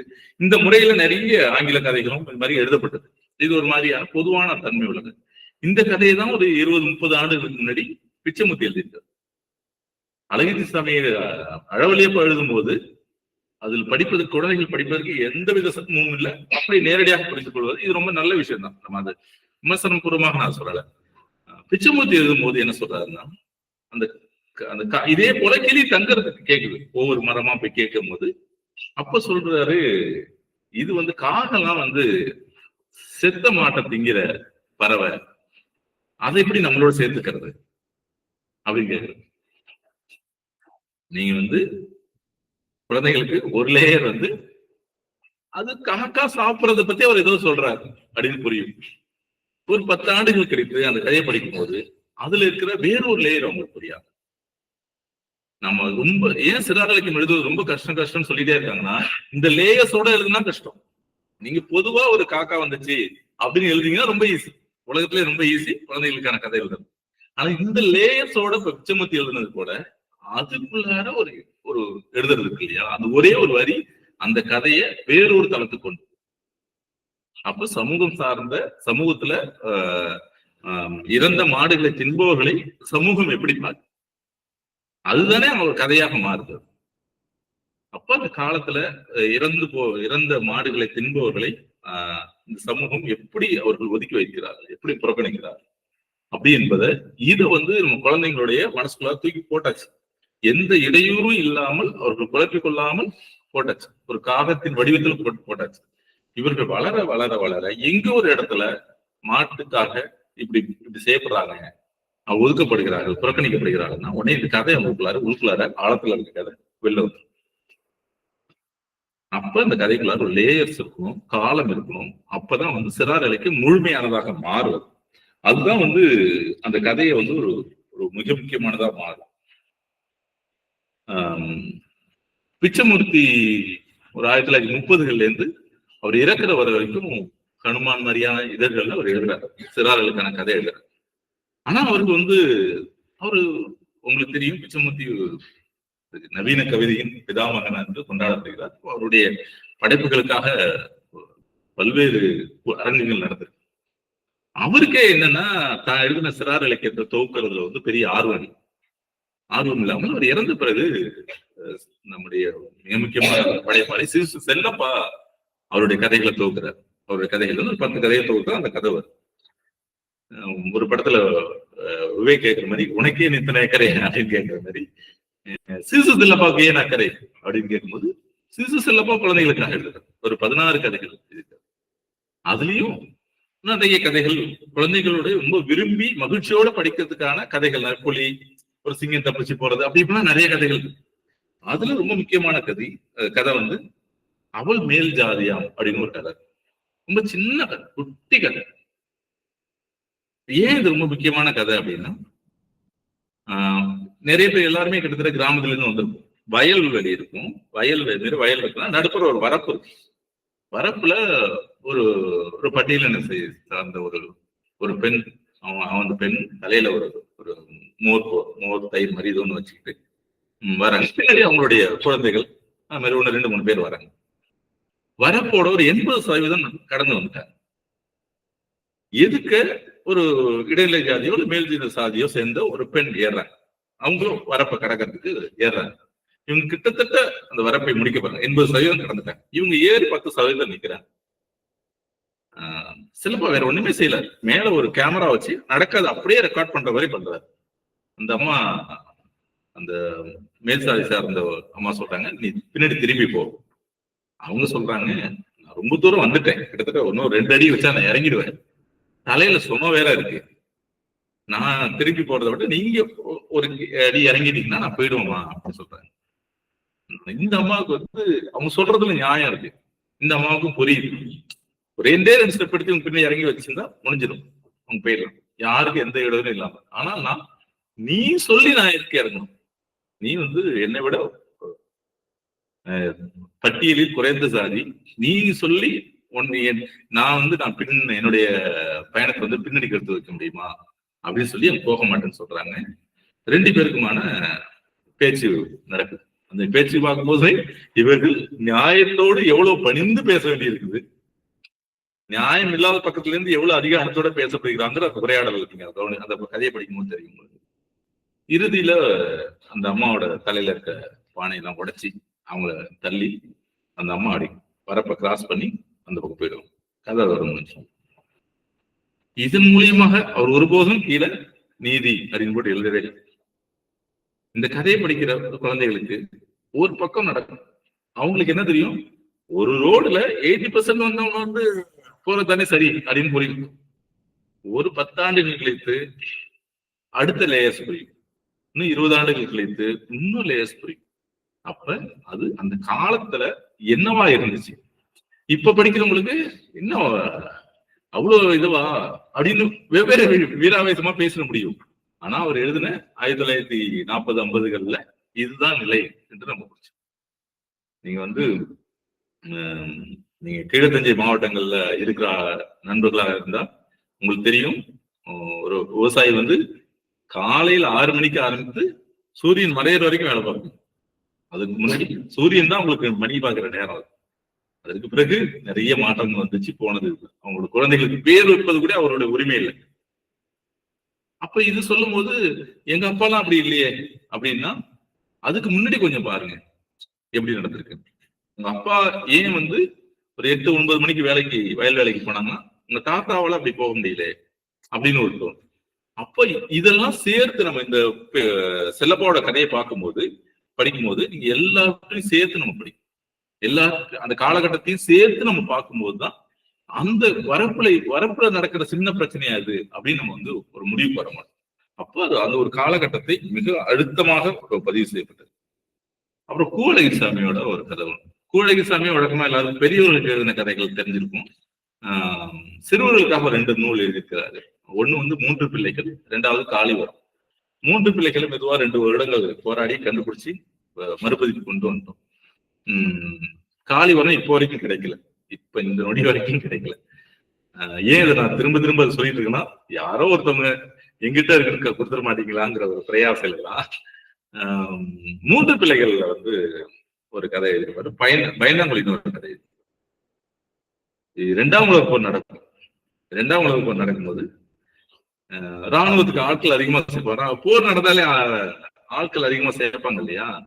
அப்படி வந்து ஆட்கள் சேர்க்கும் போது ஊர்ல நிறைய கடன் வாங்கிட்டு ஒருத்தர் இருப்பான், பயந்தாங்குழியா ஆள் இருப்பான். அவனுக்கு இந்த கடனுக்கு பயந்துட்டு ராணுவத்துல சேர்ந்துருவான். அங்க நடக்கிறதெல்லாம் பார்த்துட்டு கையில துப்பாக்கி கொடுத்து முன்னாடி போயிட்டு இல்லை அப்படின்னா மரணத்தெல்லாம் பார்த்துட்டு தப்பிச்சு ஓடி வந்துருவான். ராணுவத்துல தப்பிச்சு ஓடி வந்துருவான். ஓடி வந்து ஊர்ல ஆனா வந்து நான் போனேன், இந்த சூனாப்பனா கதைகள்லாம் பார்ப்பீங்களா, அது மாதிரி அந்த காலத்து சூனாப்பனாவா நான் போனேன், துப்பாக்கி எடுத்து சுட்டேன், இப்படி போய் சேர்த்தேன் அப்படின்னு சொல்லி. ஆனா கதை முழுக்க ரொம்ப பகடியா இருக்கும், சிரிச்சுக்கிட்டே படிக்கலாம். படிச்சுட்டே அப்புறம் வந்து தப்பிச்சு ஒண்ணு பிடிக்கிறதுக்கு வந்திருப்பாங்க. நான் இல்லாம போரே நடக்காதுன்னு சொல்லி என்ன கூப்பிட வந்திருக்காங்கன்னு சொல்லி அவன் போவான். ஒரு இது நடக்க போகும்போது நீங்க சிரிச்சுக்கிட்டே படிக்கலாம். அந்த கதை கிட்டத்தட்ட பெரிய கதை, ஒரு 10 பக்கத்துக்கு மேல வரும். சிரிச்சுக்கிட்டே படிக்கலாம். ஆனா சிரிச்சுட்டே படிக்கும் போது போர் இங்க 2ஆம் உலக போர் இங்கே நடக்குது. ஆனா மதுரை பக்கத்துல இருக்கிற ஒருத்தவன் அவனுக்கு அந்த 2ஆம் உலக போருக்கும் அவனுக்கு தொடர்பு ஆகும். எங்கேயோ நடக்கிற போர் தானே, இந்தியாவை வந்து அதுல பெருசா இது பண்ணல. ஆனா எங்கேயோ நடக்கிற போருக்கு இங்கே இருந்து அவன் பாதிக்கப்படுறான். இவன் வந்து அப்படிங்கும் போது நீங்க ஒரு லேயர் வந்து சிரிச்சுக்கிட்டே குழந்தைங்க சிரிச்சுக்கிட்டே ஜாலியா சண்டை நடக்கிறதுக்கு இந்த மாமா போறாரு பொய் சொல்றாருன்னு சிரிச்சுக்கிட்டே படிப்பாங்க. ஒரு கட்டத்துக்கு 2ஆம் உலக போர் குறித்தெல்லாம் நீங்க பாடத்தை படிக்கும் போது அதுக்கப்புறம் ஆமா நம்ம ஒரு கதை படிச்சோம், அழகிரி சாமியோட கதை சின்ன வயசுல அப்படின்னு சொல்லி அப்ப அந்த கதை உங்களுக்கு உள்ளுக்குள்ள இருந்து மேலே இருக்கும். இந்த லேயர் வந்து அப்போ நீங்க 2ஆம் உலக போர் வந்து கொண்டு கொடுக்கிற லேயரா அது மாறுது. அது பொதுவா ஒரு விஷயம் போயிட்டே ஒரு சாதாரண சுவாரஸ்யமான சுவையான ஒரு கதை போகுது. அந்த சுவையான கதைக்கு பின்னாடி வைக்கிற விஷயங்கள் தான் அது வந்து லிட்டரேச்சரா மாத்துது. கதையை இலக்கியமா மாத்துவது நீங்க எத்தனை லேயர் அதுல அடுக்குறீங்க அப்படிங்கிறது. அப்ப லேயர் இருக்குது மட்டும்தான் இலக்கியமா அப்படின்னு சொல்லுது. அப்படி ஒரு இதுதான் தீர்மானமா ஒரு பச்சை கொத்த மாதிரி ஒரு வடிவம் நம்ம ஃபார்முலா கொடுத்துட முடியாது. ஆனா சிறார் இலக்கியத்துக்குள்ளார இந்த விதிமுறையை கூட ஃபாலோ பண்ணாம ரொம்ப போலியான ரொம்ப வெளிப்படையான சின்ன சின்ன துணுக்குகளை வச்சுட்டே கதை எழுதுற போக்கும் வர்றதுனால நான் சொல்றேன் லேயர்ஸ் வந்து ரொம்ப ரொம்ப முக்கியமான ஒரு விஷயமா இருக்குது. நம்மளுடைய முன்னோடிகள் செஞ்சுட்டு இருக்காங்கன்னு சொல்றேன். முன்னோடிகள் நமக்கு வழிகாட்டியாக செஞ்சிருக்காங்க. அது ரொம்ப ரொம்ப நம்ம வந்து பார்க்க வேண்டிய ஒரு விஷயமா இருக்கு. இது நான் ரொம்ப சொல்ற விஷயம் வந்து 1978 ஒரு புத்தகம் வந்துச்சு. அது இன்னும் 2 மாதங்கள்ல உங்களுக்கு புத்தகம் உங்களுக்கு படிக்கிறது கிடைக்கும். கொடிக்காட்ட வந்து ஒரு புத்தகம். ரேவதி என்கின்ற ஒரு அற்புதமான சிறார் படைப்பாளி எழுதின புத்தகம். 1930களில் காந்தியடிகள் குற்றாலம் வரார். குற்றாலம் வந்து தமிழ்நாடு முழுக்க அந்த சுதந்திர போராட்டம் தொடர்பாக ஒரு அடிக்கடி நிறைய முறை தமிழகம் வந்திருக்கிறார். அப்படி வந்தப்போ குற்றாலம் பத்தி தெரிஞ்சா குளிக்கிறதுக்காக போறார். அங்க போகும்போது அங்க பட்டியலின சகோதரர்கள் குளிக்க கூடாதுன்னு ஒரு தடை இருப்பது தெரிஞ்சுட்டு, சரி எங்க நம்ம நாட்டை சேர்ந்தவர்கள் நம்மளுடைய சகோதரர்கள் குளிக்க முடியல, நான் எதுக்கு நாங்க குளிக்கணும்னு சொல்லி திரும்பி போயிட்டார். இது வந்து வரலாற்றில் நடந்த ஒரு சம்பவம். இதை மையமா வச்சுக்கிட்டு ரேவதி என்று கொடிக்காட்ட வந்தோம்னு ஒரு நாவல் எழுதியிருப்பார். ரொம்ப ரொம்ப இந்த சம்பவம் கடைசியா தான் வரும். ஆனா அதுக்கு முன்னாடி ஒரு மோகன் ஒரு பையன் இருப்பான். அவங்க தாத்தா மதுரையில வந்து ஒரு பெரிய ஜவுளி கடை நடத்துவாரு. இன்னொரு பக்கம் கல்லு கடை நடத்துவாரு. பேரன் வந்து இந்த சுதந்திர போராட்டம் 30கள் நடக்குது இல்லையா, சுதந்திர போராட்டத்தை பத்தி தான் பேரணி தெரியக்கூடாதுன்னு சொல்லி பெரிய மலைவாச உள்ளத்துல ஒரு பெரிய போட்டி மாதிரி ஏதோ ஒரு நீலகிரி மாதிரி ஏதோ ஒரு ஏரியால என்ன நடக்குதுன்னு தெரியக்கூடாதுன்னு சொல்லிட்டு அங்க ஒரு தங்கி படிக்க வைப்பார். அவன் எந்த காரணத்துக்கு ஒண்ணு ஊருக்கு வரக்கூடாதுன்னு சொல்லி விடுமுறை காலத்துல கூட இவங்க போயிட்டு தான் வருவாங்க, தவிர வரமாட்டாங்க. ஏன் அப்படி வச்சிருக்காருன்னா அந்த பையனோட அப்பா வந்து சுதந்திர போராட்டத்தில் கலந்துக்கிட்டு சிறைக்கு போயிருப்பார். தான் பையன் மாதிரி பேரன் கெட்டு போயிடக்கூடாது. அவரோட இது என்ன, பையன் மாதிரி பேரன் கெட்டு போயிடக்கூடாது அப்படின்னு சொல்லிட்டு அந்த பேரனை வந்து அப்படி வளர்ப்பார். ஒரு கட்டத்துல இவங்க தாத்தாவுக்கும் பாட்டிக்கும் உடம்பு சரியில்லாம போயிடும். அதனால அந்த விடுமுறைக்கு அங்க போக முடியாது. வேற வழி இல்லாம அந்த பேரன் ஊருக்கு வந்துருவான். ஊருக்கு வந்தவொடனே இவர் வந்து காந்தியை பத்தி நெகட்டிவாவே சொல்லி வச்சிருப்பாரு. வெள்ளைக்காரங்க நமக்கு எவ்வளவு சகாயம் பண்றாங்க, இத போய் இந்த காந்தி மற்ற ஆளுகெல்லாம் சேர்த்துக்கிட்டு அதை ஏத்துக்கிட்டு இருக்காங்க. இந்த மாதிரி நம்ம எவ்வளவு வசதியா இருக்கும், போறோம், கல்லு கடையில எவ்வளவு பணம் வருது, நம்ம எவ்வளவு நீ எங்க போய் தங்கி படிக்கிற, இதெல்லாம் வந்து இது பண்றாங்கன்னா இவனுக்கும் அந்த காந்தி மீது ஒரு வெறுப்பு வந்துடும். காந்தி ஏன் இப்படி இந்த நாட்டுக்கு இப்ப தேவையில்லாம போராட்டம் பண்ணிட்டு இருக்காரு, அவரும் ஏதோ ஒரு வக்கீலாமே படிச்சுட்டு ஏதோ ஒரு நல்லபடியா கோர்ட்டுக்கு போய் சம்பாதிக்கலாம்ல அப்படின்னு காந்தி மீது வெறுப்புலயே இருக்கும். வெறுப்புலயே இருக்கும்போது அங்க சுதந்திர போராட்டம் நடக்குது, அதெல்லாமே நாவல்ல வரும். அப்படியே வரும்போது ரொம்ப அதுல போற போக்குல இவர் சொல்லியிருப்பாரு, பையன் அந்த பேரனோட தன்னோட மகன் இருக்கா இல்லையா, சிறையில இருக்கா இல்லையா, அவன் எதுக்கு போயிருப்பான், எதுக்காக சிறைக்கு போயிருப்பான்னா ஈரோட்டில் நடந்த கல்லுக்கடை மறியல்ல கலந்துட்டு போயிருப்பாரு. நீங்க அந்த ஒரே ஒரு வரி நீங்க தேடி படிக்கும் போது 1930களில் ஈரோட்ல யார் போராட்டம் நடத்துறான், கல்லுக்கடையை எடுத்து யார் போராட்டம் நடத்துறான் அப்படின்னு நீங்க தேடி போனீங்கன்னா அது தனி ஒரு ஒரு ஒரு காலம் நீங்க அதை படிக்கலாம். அப்ப இந்த நாவல் வந்து இன்னொரு லேயர் வந்து அவர் ஒரே ஒரு வரியில நாவலுக்குள்ளார ஒரு பெரிய லேயர் ஒண்ணு அடுக்கி வைக்கிறார். அப்புறம் வந்து இவன் என்ன பண்ணுவான், ஒரு கட்டத்துல வந்து குற்றாலத்துக்கு வந்து காந்தி வராது தெரிஞ்சிடும். இந்த பையன் என்ன பண்ணுவான், காந்தி மேல அதிருப்தியில இருக்க ஆள் நான் ஒரு கருப்பு கொடி காட்டி வரக்கூடாதுன்னு சொல்ல போறேன்னு சொல்லி கொடியெல்லாம் எடுத்து ரெடி ஆகும். ரெடி ஆகணும்னா இப்போ வந்து கார்ல பார்ப்பேன், அடிக்கடி காருக்கு போறது வர்றது இதெல்லாம் நடக்கும். அப்போ வந்து கார் நின்று போயிடும் ஒரு இடத்துல. நின்று போனோன்னா அந்த காரை தந்து பார்ப்போம், தண்ணி ஊத்துனா ரொம்ப ஹீட்டா இருக்கு, தண்ணி ஊத்தணும் அப்படின்னு சொல்லும் போது ஒரு பக்கத்துல இருக்க வீட்டுல இருப்பாங்கன்னா அவங்க வீட்டுல கொடுக்க மாட்டாங்க தண்ணி.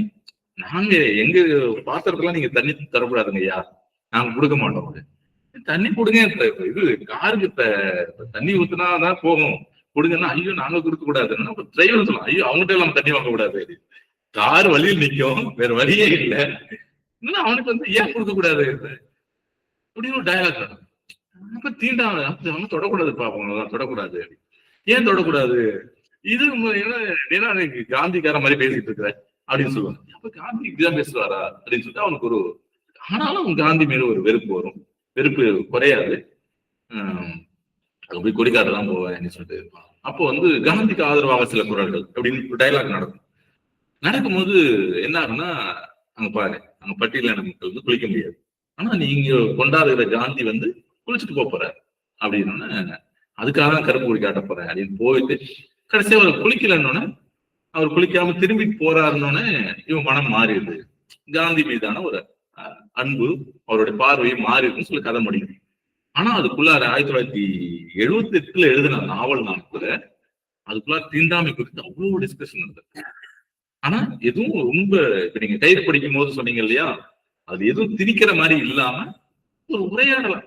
காருக்கு தண்ணி வந்தாதான் போகும் அப்படின்னா கொடுக்க மாட்டேங்கிறாங்க, ஏன் கொடுக்க மாட்டேங்கிறாங்க, அவங்களுக்கு தொடக்கூடாது இப்படிங்கிற அந்த குழந்தைங்களுக்குள்ளார அந்த இது என்ன இருக்குமோ அந்த அளவுல அது எழுதப்படும். ரெண்டு விஷயமா நடக்கும்.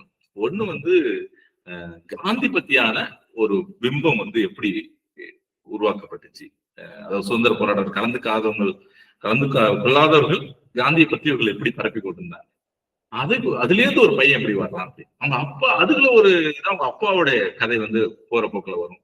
அப்புறம் அவர்கள் கல்லு குடித்து இறந்து போனா அவருடைய வேலைக்காரர் ஒருத்தவங்க பத்தி என்ன வரும், மது பிரச்சனைகள் குறித்து எல்லாமும். ஆனா எந்த விதமாகவும் ஒரு போதனையாவோ கருத்து திணிப்பாவோ இருக்க அந்த புத்தகம் இப்ப ஆக்சுவலி இல்லை.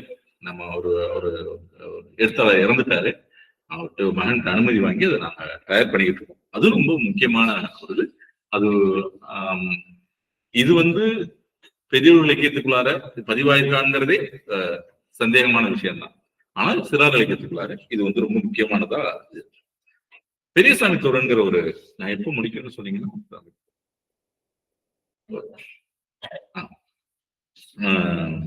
பெரியசாமி தோரன்ட்டு ஒரு பேர் கேள்விப்பட்டிருப்பீங்க. சிறார் இலக்கியத்தில் மிக முக்கியமான ஒரு நபர்.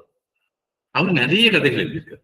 நிறைய கதைகள் வந்து குழந்தைகள், அவர் பெரும்பாலும் தமிழ் சங்கீதம் குறித்து அவருடைய பெயர்கள் வந்து அடிப்படும்.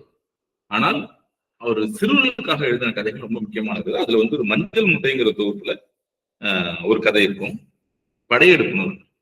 ரொம்ப ஃபேண்டஸியா ஆரம்பிக்கும். ஒரு 2 பசங்க இருப்பாங்க, 2 பசங்க வந்து ஒரு பையனுக்கு வந்து சளி காய்ச்சல் வந்துடும். டேய் யார்ட்டையும் ஒட்டி நிக்காதடா மத்தவங்களுக்கு வந்துருன்னு சொல்லுவாங்க வீட்டுல. அவன் ஆனா சேர்ந்து விளையாண்டுட்டு இருக்கும்போது இன்னொரு பையனுக்கு காய்ச்சல் வந்துடும். இது சளி இல்லாம வந்தோம்னா இவனை விட்டா வீட்டுல இருக்க எல்லாருக்கும் பரப்பிடுவான்னு சொல்லிட்டு மொட்டை மாடியில வச்சு அவனை கூட்டி சாப்பாடு உனக்கு வரும், அங்க இருக்க பிஸ்கட் பாக்கெட் எல்லாத்தையும் கொடுத்துருவாங்க, சாப்பிட்டு நீ யார்ட்டையும் வந்து பரவாயில்ல பேச அதே பண்ணாத சொல்லி கூட்டிடுவாங்க. அவனுக்கு என்ன பண்றதுன்னு தெரியாம அங்க பழைய ரேடியோ எடுத்து திரும்போது குறை சத்தம் கேட்டு உடனே வந்து சொல்லுவான், ஏய் செவ்வாய் கிரகத்துல இருந்து சிக்னல் வந்திருக்குடா அப்படின்னு. செவ்வாய் கிரகத்துல சிக்னல்? ஆமா, நம்ம ஊர் மேல அமில மழை பெய்ய போதான், அமில மழை பெஞ்சு நம்ம ஊரே எரிய போதான் அப்படின்னு. ஐயோ என்ன பண்றது, நம்ம ஊரை காப்பாத்தி அவனுக்கு கதை தட்டுவாங்க, இவனை தப்பிச்சு விளையாட போறதுதான் கதை தட்டுறான்னு சொல்லிட்டு அவங்க பேரண்ட்ஸ் திறக்க மாட்டாங்க. அப்ப என்ன பண்ணுவாங்கன்னா உடனே இது மாதிரி பேப்பர் எடுத்து சின்னதா ஊருக்கு ஆபத்து, நெருப்பு மழை பெய்ய போறது, ஊருக்கு ஆபத்துன்னு எழுதி சின்னதா உருட்டி சுருட்டி அந்த ஜன்னல் வழியா போட்டுட்டே இருப்பாங்க. அது பறந்து போய் ஊர் முழுக்க பரவிடும். எல்லாருக்கும் அந்த சீட்டு கிடைக்கும். யாரு போட்டான்னு தெரியாது. கடவுளே நம்ம ஊரை காப்பாத்துறதுக்காக இப்படி ஒரு இதை கொடுத்துருக்குன்னு சொல்லி உடனே என்ன பண்றது, நெருப்பு மழை பெய்யுதுன்னா என்ன பண்றது, நம்ம வந்து நெருப்பு நம்ம மேல விழாத ஒரு இடத்துல போய் நம்ம தங்கிக்கணும், அதான் முக்கியம்னு சொல்லிட்டு அவங்க பார்ப்பாங்க. பக்கத்துல ஒரு குகை இருக்கு, அங்க குகையில என்ன பண்ணுவாங்க, அங்க போய் தங்கிடுவாங்க. ஒருத்த கேட்பான், அங்க போய் எப்படி தங்குறது, அங்க ஒரு பேர் மலசர்னு ஒரு பேர், மலசர்னு அவங்க எல்லாம் இருப்பாங்க, அவங்களதான் நம்ம ஊருக்குள்ள வரக்கூடாதுன்னு இருக்கோமே, நம்ம இதை தண்ணி இருக்கக்கூடாதுன்னு சொல்லியிருக்கோமே, அவங்களோட போய் நம்ம எப்படி தங்குறது அப்படின்னு கேட்பாரு. ஐயோ ஆபத்துக்கு பாவம் இல்ல போய் தங்கிடுவோம்னு சொல்லி அப்ப இன்னும் கேட்பாரு, அவங்க ஊருக்குள்ள வரக்கூடாதுன்னு சொல்லிட்டாங்க, இப்ப நம்ம போய் கேட்ட உதவின்னு கேட்டா அவங்க உதவுவாங்களா, சரி வேற வழி இல்ல வா போய் கேட்போம்னு சொல்லி கேட்டா அவங்க வந்து விஷயத்தை கேள்விப்பட்டு வாங்க பரவாயில்லன்னு சொல்லி அவங்க குகைக்குள்ள தங்க வச்சு அவங்களுக்கு 2 நாள் சாப்பாடு எல்லாம் கொடுத்து இது பண்ணோன்னா இவங்கள இந்த மேல தங்க வச்சாங்களே இந்த பசங்களை மறந்துட்டு போயிடுவாங்க. போனோடனே 2 நாளைக்கு பார்ப்பாங்க, மறுபடியும் அந்த இதை எடுத்து பார்ப்பான், அந்த ரேடியோவை போகும்போது மறுபடியும் சிக்னல் வருதான்னு, ஏன்னா நம்ம ஊர்ல மழை நெருப்பு மழை இல்லையா, வேற ஊருக்கு போயிடுச்சானா அப்படின்னு. சரி உடனே வந்து அதையும் உடனே எழுதி ஜன்னல் வழியா விட்டேறும் போது நம்ம ஊருக்கு வந்து ஆபத்து நீங்கி விட்டதுன்னு சொல்லி ஒரு இது வரும். உடனே அதுக்கு பறந்து போய் குகை வாசல்ல போகும்போது அப்பாடா நம்ம ஊருக்கு ஆபத்து நீங்கிடுச்சு அப்படின்னு சொல்லி திரும்ப ஊருக்கு வந்துருவாங்க. இன்னும் தெரியாம அவங்க நல்ல ஆளுங்களா இருக்காங்க, அவங்க போய் நம்ம ஒதுக்கி வச்சோம், இன்னுமே நம்ம ஊர்ல தண்ணி தான் எடுக்க விடலாம் அப்படின்னு சொல்லி முடியுது கதை. நீங்க சாதாரண பார்த்தா சாதாரண கதை. யார் ஊரை விட்டு ஒதுக்கி வச்சிருக்கார்கள், யார் தண்ணீர் கொடுக்க மறுக்கப்பட்டிருக்கார்கள் அப்படின்னு நீங்க ஒரு 10 வருஷம் கழிச்சு அந்த கதையை படிச்சீங்கன்னா அது வேறொரு லேயர். தூரன் வந்து ஃபேண்டசி, முதல்ல செவ்வாய் கிரகத்துல இருந்து மழை பெய்ய போதுன்னே நம்ம உற்சாகமாயி படிக்க ஆரம்பிப்பாங்க குழந்தைங்க. அதுக்கப்புறம் அவங்களுக்குள்ளார இறக்குற விஷயங்கள் இருக்கு இல்லையா, அது ரொம்ப ரொம்ப ரொம்ப ரொம்ப சமூகத்துக்கான வேறொரு இடத்த சொல்றாங்க. இதுவும் ஒரு வகையில அவங்க எந்த காலகட்டத்துல, அந்த காலகட்டம் சொல்ல முடியுமா, இப்போ வரைக்குமான காலகட்டத்தை சொல்ற மாதிரியான ஒரு விஷயமா இருக்கு. அந்த விஷயத்தை புரிஞ்சிக்காம நம்ம அதை படிச்சோம்னா அது ஒன்றும் பெரிய இது போல நிறைய கதைகளை நம்ம சொல்லிட்டே இருக்கு. பெரிய நான் சொன்னேன், நீங்க நீதி கதைகளுக்கு எவ்வளவு பெரிய ஒரு லிஸ்ட் போட முடியுமோ அதை விடவும் பெரிய லிஸ்ட்டுங்கிறது. ஆனா இப்ப எல்லாம் பெரும்பாலும் அச்சில் இல்ல, தேடி போய் படிக்கிற மாதிரி இருக்கு. அதை நம்ம கொண்டு வர வள்ளிக்கண்ணன் வந்து ஊர்வலம் போன பெரிய மனுஷன் ஒரு கதை இருக்கு, சின்ன கதை, NBD வந்து. அது பாத்தீங்கன்னா சுதந்திரம் போராட்டம் நடந்துட்டு இருக்க காலகட்டத்துல ஒரு ஊருக்கு முதலாக சாலை போடப்படுது, முதல் பேருந்து வருது. அந்த சாலை போறதை பத்தி அந்த ஊர் மக்கள் பேசிட்டே இருக்காங்க. அப்ப ஒரு வேட்டைக்காரர் வந்து வெள்ளைக்காரர் வேட்டையாடுறதுக்கு துப்பாக்கி தூக்கிட்டு போறாரு. அந்த சின்ன பொண்ணு இருப்பா, அவருக்கு தெரிஞ்ச ஒரே வார்த்தை குட் மார்னிங் அப்படின்னு சொல்லுவாங்க. உடனே அவர் பார்த்துட்டு அவர் குட் மார்னிங் சொல்லுவாரு. அவருக்கு பயங்கர சந்தோஷமாயிடும், வெள்ளைக்காரர் நம்மளை பார்த்து சொல்லிட்டு போறாரு. முதலா அந்த ஊருக்கு பஸ் வந்து எல்லாரும் போயிட்டு வருவாங்க. இவருக்கு வந்து அந்த பஸ்ல முதல் முறையானு வச்சுக்கோங்களேன், அது ஊருக்கு ஒரு கிராமத்துக்குள்ள முதலா பேருந்து வந்தப்பறம் அது போகுங்கிற ஒரு இது இருக்கு இல்லையா, அது போகணும்னா ஒரு காசு கொஞ்சமா சேர்த்து வச்சு பஸ்ல ஏறுவாங்க. அப்போ எல்லாம் சொல்லுவாங்க, நீ சின்ன பொண்ணா இருக்க, நீ வந்து உன்னை யாராவது ஏமா தூக்கிட்டு போயிட்டா என்ன பண்ணுவாங்க. அவன் என்ன, நான் சின்ன பொண்ணு இல்ல பெரிய மனுஷன். அதாவது கண்டக்டர் வந்து, என்னப்பா நீ மட்டும் தனியா வந்திருக்க, யாரும் வரையா, உங்களுக்கு டிக்கெட்டுக்கு காசு தானே வேணும், இருந்தாங்க காசு, நீங்க ஏன் அதுக்கெல்லாம் மத்தெல்லாம் பேசுறீங்க அப்படின்னு. பெரிய மனுஷன் மாரி கொடுக்குறேன் அப்படின்னு சொல்லிட்டு காசு டிக்கெட் கொடுத்து போய் அந்த ஊர்ல நிக்கும், நகரத்துல போய் நிக்கும். இறங்கலையா, அதெல்லாம் உங்களுக்கு என்ன, திரும்ப ஊருக்கு போறது டிக்கெட் காசு இருந்தாங்க, டிக்கெட் கொடுங்க அப்படின்னு வந்து இறங்கிடுவான். இதுதான் கதை.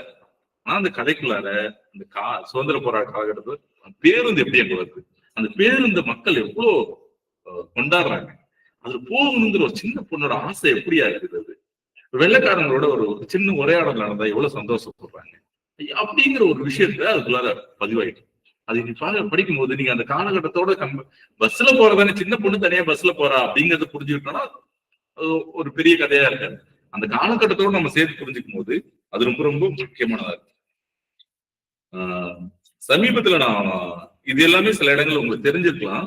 இப்ப சமீபத்துல ஒரு புத்தகத்தை போன மாதம் இது பண்ணோம், கண்டுபிடிச்சோம். சரியா சொல்ல கண்டுபிடிச்சோம். 1986 பூவை அமுதன் ஒரு எழுத்தாளர் எழுதியிருக்காரு. பலே சந்துரு கேட்கும்போது பழைய சினிமா பட டைட்டில் மாதிரிதான் இருக்கும். ஆனா இந்த சந்துருங்கிற ஒரு சின்ன பையனோட குடும்பம் தமிழ்நாட்டில இருந்து மும்பைக்கு இடம்பெயர்ந்து அங்க சின்ன சின்ன வேலைகள் பார்த்துட்டு அவங்க வந்து அந்த நதிக்கரை ஓரத்துல குடிசை போட்டு தங்கியிருப்பாங்க. 1970கள் பிற்பகுதிகளில் இருந்து ஆரம்பிச்சு 80கள் 90கள் வரைக்கும் பல்வேறு காலகட்டங்கள்ல மும்பையில் தமிழர்கள் மீதான தாக்குதல்கள் பல்வேறு அமைப்புகள் பண்ணியிருக்காங்க, பல்வேறு இது பண்ணியிருக்காங்க. இத வந்து சிறுவர்கள் பதிவு பண்ணியிருக்காங்க. அது நீங்க படிக்கும் போது அவங்க எப்படி இருந்தாரு, எப்படி அந்த பையன் இருந்தான், அவன் எப்படிலாம் ஸ்கூலுக்கு போயிட்டு வருவான், எப்படிலாம் வந்து அவங்க சந்தோஷமா இருந்தாங்க, குடிசையா இருந்தாலும் அங்குள்ளார அவங்களுக்குள்ள மகிழ்ச்சி எல்லாம் என்னவா இருந்துச்சு. ஒரே நாள் மாலையில இது எல்லாமே அவங்கள்ட்ட இருந்து பறிக்கப்படுது. அவன் எப்படி அதுல இருந்து தப்பிக்கிறான், அவன் எப்படி, அது வந்து அவ்வளவு டீட்டெயிலா இருப்பார். வெறுமே மும்பையில போய் பிரச்சனை, வீடெல்லாம் எரிச்சுட்டாங்க, ஓடி வந்துட்டாங்கன்னு இருக்காது. டீட்டெயிலா இருக்கும். நமக்கு சொல்லும் போது ஐயோ இவ்வளவு டீட்டெயில் வேணுமான்னு கூட பதறும். ஆனா அவ்வளோ இதோட குழந்தைகளுக்கான படைப்பு அதில் எழுதப்பட்டு படிக்கும் போது ரொம்ப வியப்பா இருந்துச்சு. இவ்வளவு இது வந்து எங்கேயுமே பேசப்படலையே, இந்த நூல் குறித்து எங்கேயுமே பேசப்படல, யாருமே வந்து அதை பத்தி சொல்லலையே. பூவண்ணன் வந்து சிறுவர் வரலாறு நூல்ல அது ஒரே ஒரு வரி எழுதியிருந்தார். மும்பையில் நடந்த சிக்கல்களை பலே சந்துரு பேசியதுன்னு எழுதியிருந்தார். மும்பையில் நடந்த என்ன இஷ்யூ அப்படின்னு தேடி போய் அந்த புத்தகத்தை படிக்கும்போது அவ்வளவு விஷயங்களை அதுக்குள்ளார வச்சிருந்தாரு. இதே போல KP நீலமணின்னு ஒரு எழுத்தாளர், அவர் 1992 ஒரு புத்தகம் எழுதிட்டார். தென்னை மர தீவனின்னு ஒரு புத்தகம். தென்னை மர தீவனின்னு சொல்லிட்டு 1983 இலங்கையில ஒரு பெரிய கலவரம் நடந்து உங்களுக்கு தெரிஞ்சிருக்கும்னு நினைக்கிறேன் இல்லையா. 2009 ஒரு போர் நடந்தது இல்லையா. இதோட மூலம் வந்து அதுக்கு முன்னாடில இருந்து பல பல விஷயங்கள் நடந்துட்டே இருந்துச்சு. 50களில் நடந்துட்டே இருந்துச்சு. 83 ஒரு பெரிய 1983 ஜூலை கலவரம் நீங்க தேடிங்க கிடைக்கும். அதுக்கு பிறகு 92 இந்த கதை எழுதியிருக்காரு. ரொம்ப அந்த விஷயத்த ரொம்ப கூர்மைப்படுத்தி ரொம்ப போட்டு எழுதல. ஆனால் தமிழ்நாட்டில இருந்து இலங்கைக்கு போற 2 சிறுவர்கள் அங்க அந்த பிரச்சனை நடக்க பாக்குறேன். அது ஒரு பார்வையாளரை இருந்து பார்த்துட்டு வர்றாங்கன்னு மாதிரி நாவல் இருக்கும். அந்த காலகட்டத்துல அது வந்து சிறார் இலக்கியத்துக்குள்ளார வந்திருக்கிறதுங்கிறது வந்து அது ரொம்ப ரொம்ப ரொம்ப முக்கியமான ஒரு பதிவா. என்னடா எல்லாமே வந்து ஒரு மாதிரி ஒரு பிரச்சனைக்குரிய சிக்கலுக்குரிய அப்படின்னு ஒரு சில மகிழ்ச்சியும் தான் ஒரு வழிகண்ண எழுதுறது மகிழ்ச்சியான தருணம் தானே இருக்கலாம். ஆனா அந்த காலகட்டத்தை அவங்க எழுதுறாங்க. இது ரொம்ப ரொம்ப அவர்கள் வந்து ஒரு ஒரு ஒரு ரைட்டரோட கடமையாக நினைச்சாங்க. இந்த விஷயம் வந்து இந்த விஷயத்த வந்து இப்ப இருக்கிற சிறுவர் எழுத்தாளர்கள் ஃபாலோ பண்ணுங்கிறதா ரொம்ப ரொம்ப முக்கியமான விஷயம்.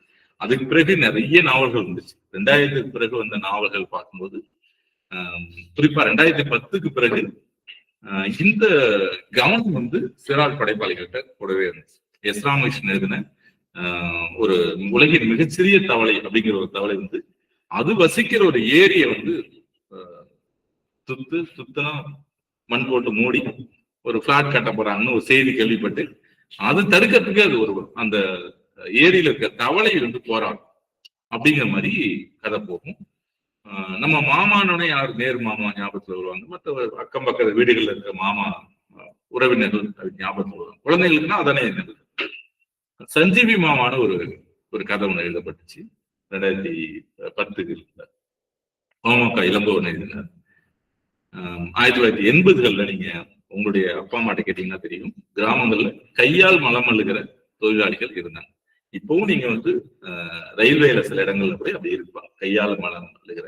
அதனாலதான் நம்ம ஒரு 10 வருஷத்துக்கு முன்னாடி நீங்க ட்ரெயின்ல போயிருந்தீங்கன்னா ஸ்டேஷன்ல டாய்லெட் பயன்படுத்தாதீங்கன்னு சொல்லுவாங்க. நீங்க போற ட்ரெயின் மூவ் ஆகிட்டு போயிட்டு இருக்கும்போது நீங்க எங்கேயாவது போற வழியில நீங்க சிறுநீரோ மலமோ போனா தெரியாது. இந்த ஸ்டேஷன்ல நிற்கும் போது நீங்க வந்து டாய்லெட்டை பயன்படுத்துறீங்கன்னா அங்க இதாகும். அதை வந்து அங்க உள்ள தொழிலாளிகள் கையால் இருக்கிற மாதிரி. இப்ப பயோ இதெல்லாம் வந்துச்சு.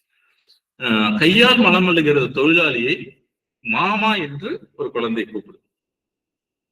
அதை ஒரு இடைநிலை ஜாதியில பிறந்த ஒரு குழந்தை கையால் மலம் தொழிலாளியை மாமா என்று அழைத்தால் என்ன ஆகும் என்கிற ஒன்லைன் இருக்கு இல்லையா? இது யோசிக்கும் போதே ரொம்ப இதா.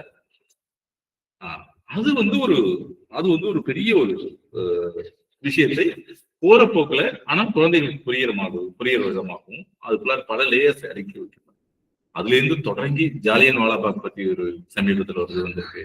கீழடி பற்றி உதயசங்கர் எழுதியிருக்கிறாரு. ஒரு சாதி அல்லது ஏதோ ஒரு வகையில் வன்முறையில் பாதிக்கப்பட்ட ஒரு சிறுமியை பற்றி என்னுடைய நீலப்பூ பெண் குழந்தைகள் மீதான பாலியல் அத்துமீறல் குறித்து சில ஆண்டுகளுக்கு முன் பாலசாகித்ய விருது பெற்ற மரப்பாச்சி சொன்ன ரகசியம்ங்கிற புத்தகம் எழுதியிருக்கு. இப்படி நிறைய புத்தகங்கள் இப்போ வந்து சமகாலத்தில் உள்ளவற்றை எழுதுவது. ஏன் சமகாலத்தை எழுதணுங்கிறத ஒரு செய்தியோட நான் முடிக்கணும்னு நினைக்கிறேன். ஏன் நீங்க எல்லோருமே ஒரு டீன் 10 பருவத்தோட தொடக்கத்திலேயோ இறுதியிலயோ இருப்பீங்க. ஒரு 16-17 வயதில் புரியாத ஒன்று 18 வயது வந்தவுடனே புரிஞ்சிடும் நம்ம சொல்ல முடியாது.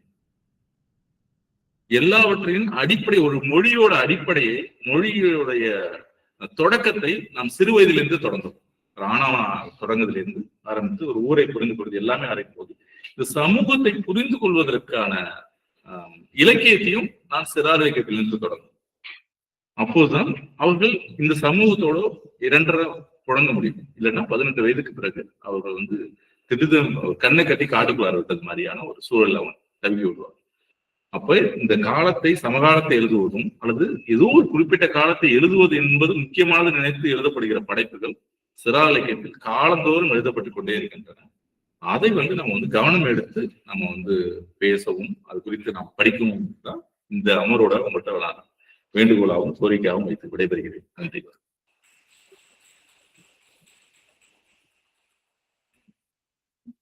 நன்றிங்கய்யா. கலந்துரையாடலுக்கான நேரம். பங்கேற்பாளர்கள் தங்களுடைய ஐயங்கள் வினாக்கள்.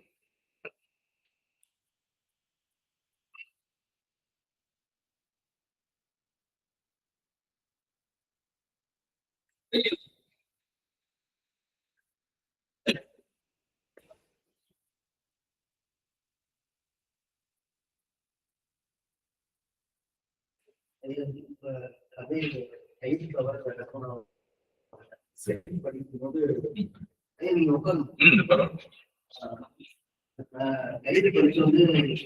முதல்ல தோணுன என்னன்னா இந்த கதைக்கான கரு எங்க இருந்து ஆசிரியருக்கு கிடைச்சிருக்கோம், எந்த ஒன்று அவரை வந்து எழுத தூண்டி இருக்கும் அப்படின்ற மாதிரி எனக்கு ஒரு கேள்வி இருக்கு. அதுதான் உங்களுக்கு கேட்கணும். நீங்க வந்து நிறைய அந்த எழுதப்பட்ட ஒரு 3-4 ஆண்டுகளுக்கு முன்னாடி எழுதப்பட்டது. அப்போது சாதிக்கைகள் குறித்து நிறைய செய்திகளும் நான் தொடர்ச்சியாக ஒரு 10-15 ஆண்டுகளாக குழந்தைகளோடு பணியாற்றிட்டே இருக்கேன்.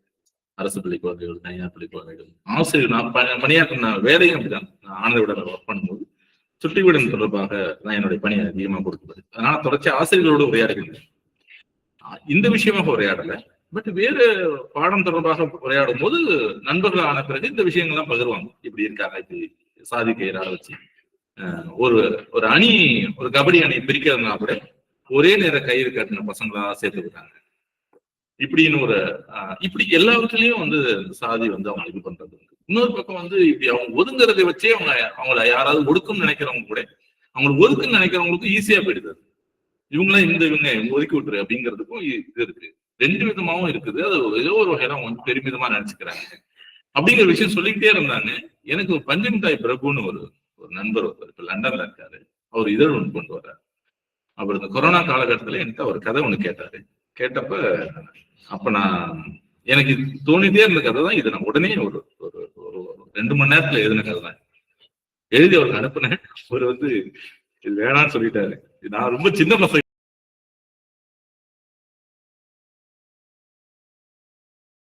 எழுதி அவர் கொடுத்துட்டேன். கொடுத்த அந்த கதையை அப்படியே போட்டாச்சு. ஒரு 6 மாதம் கழிச்சு மறுபடியும் அவர் போன் பண்ணி அந்த ஒரு கயிறுன்னு ஒரு கதை நினைக்கல 6 மாசமா எங்களுடைய 2 பேரோட இமெயிலும் அப்படியே கிடந்துச்சு கதை. அந்த கதை ஒன்று கொடுத்தீங்க.